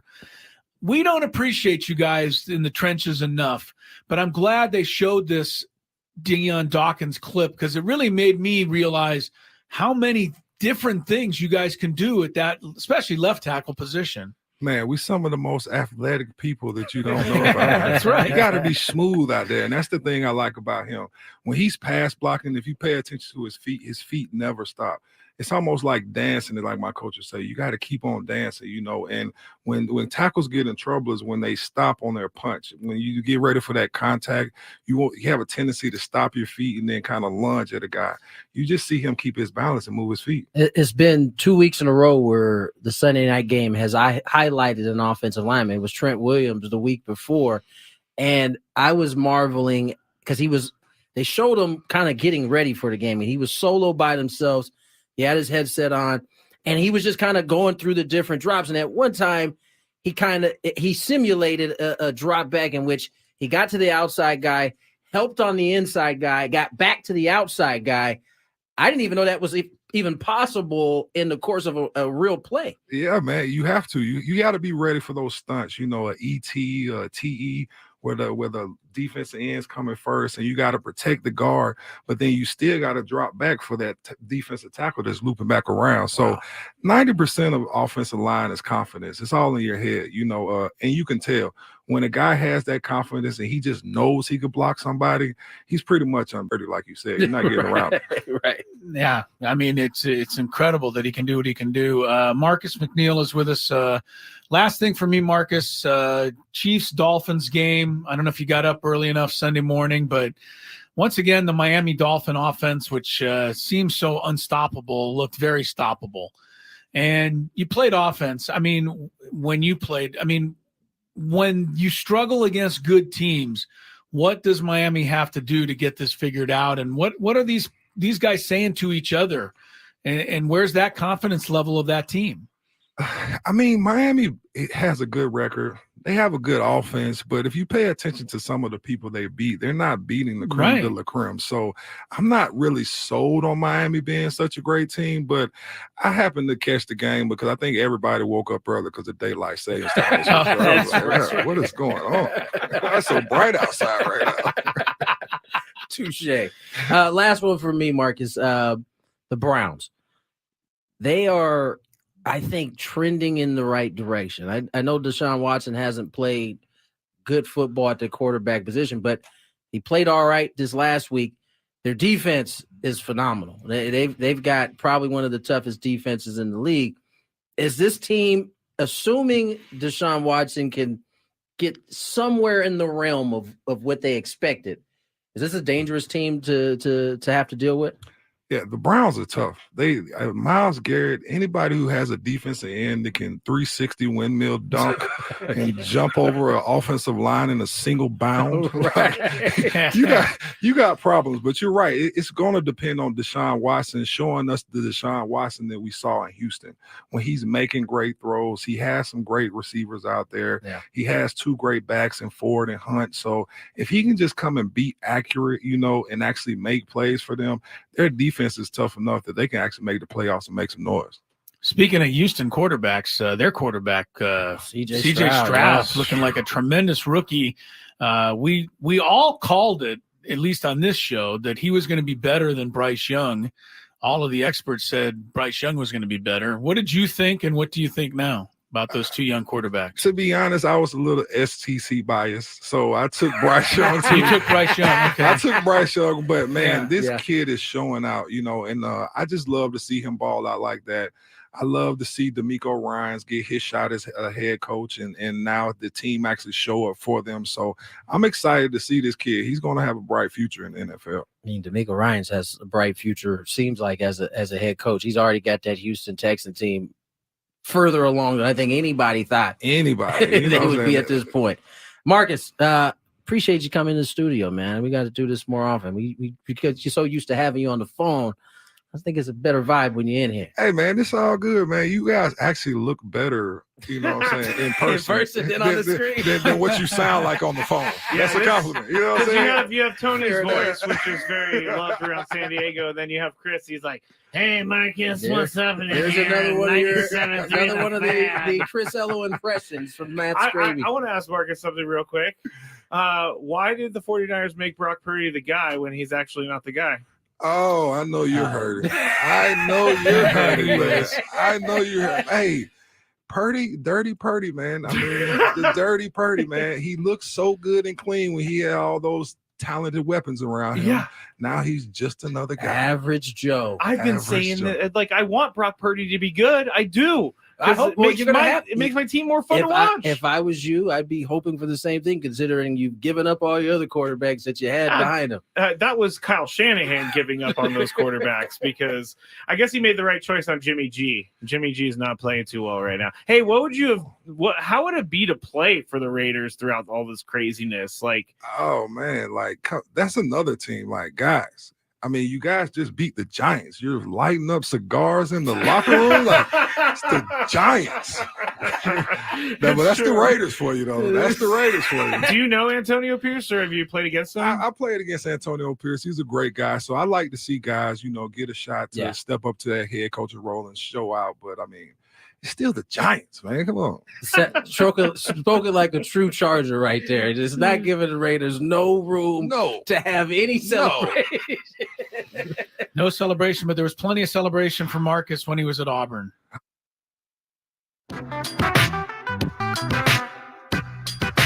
Marcus McNeill was at Auburn. They never lost to Alabama. The glory days of Auburn Tiger football. Glory days of this program with Marcus McNeill there talking NFL. We are out of here. Back tomorrow, full 4 hours. So we'll look for you then for Tony Gwynn Jr., Matt, Scarin, Chris Ello. That was messed up, man. That might pop up from time to time. Oh, Scarin. That's messed up. Scarin. That's messed up, man. It's popping up quite a bit here, actually. Messed up, man. See y'all tomorrow. Peace out. Bye.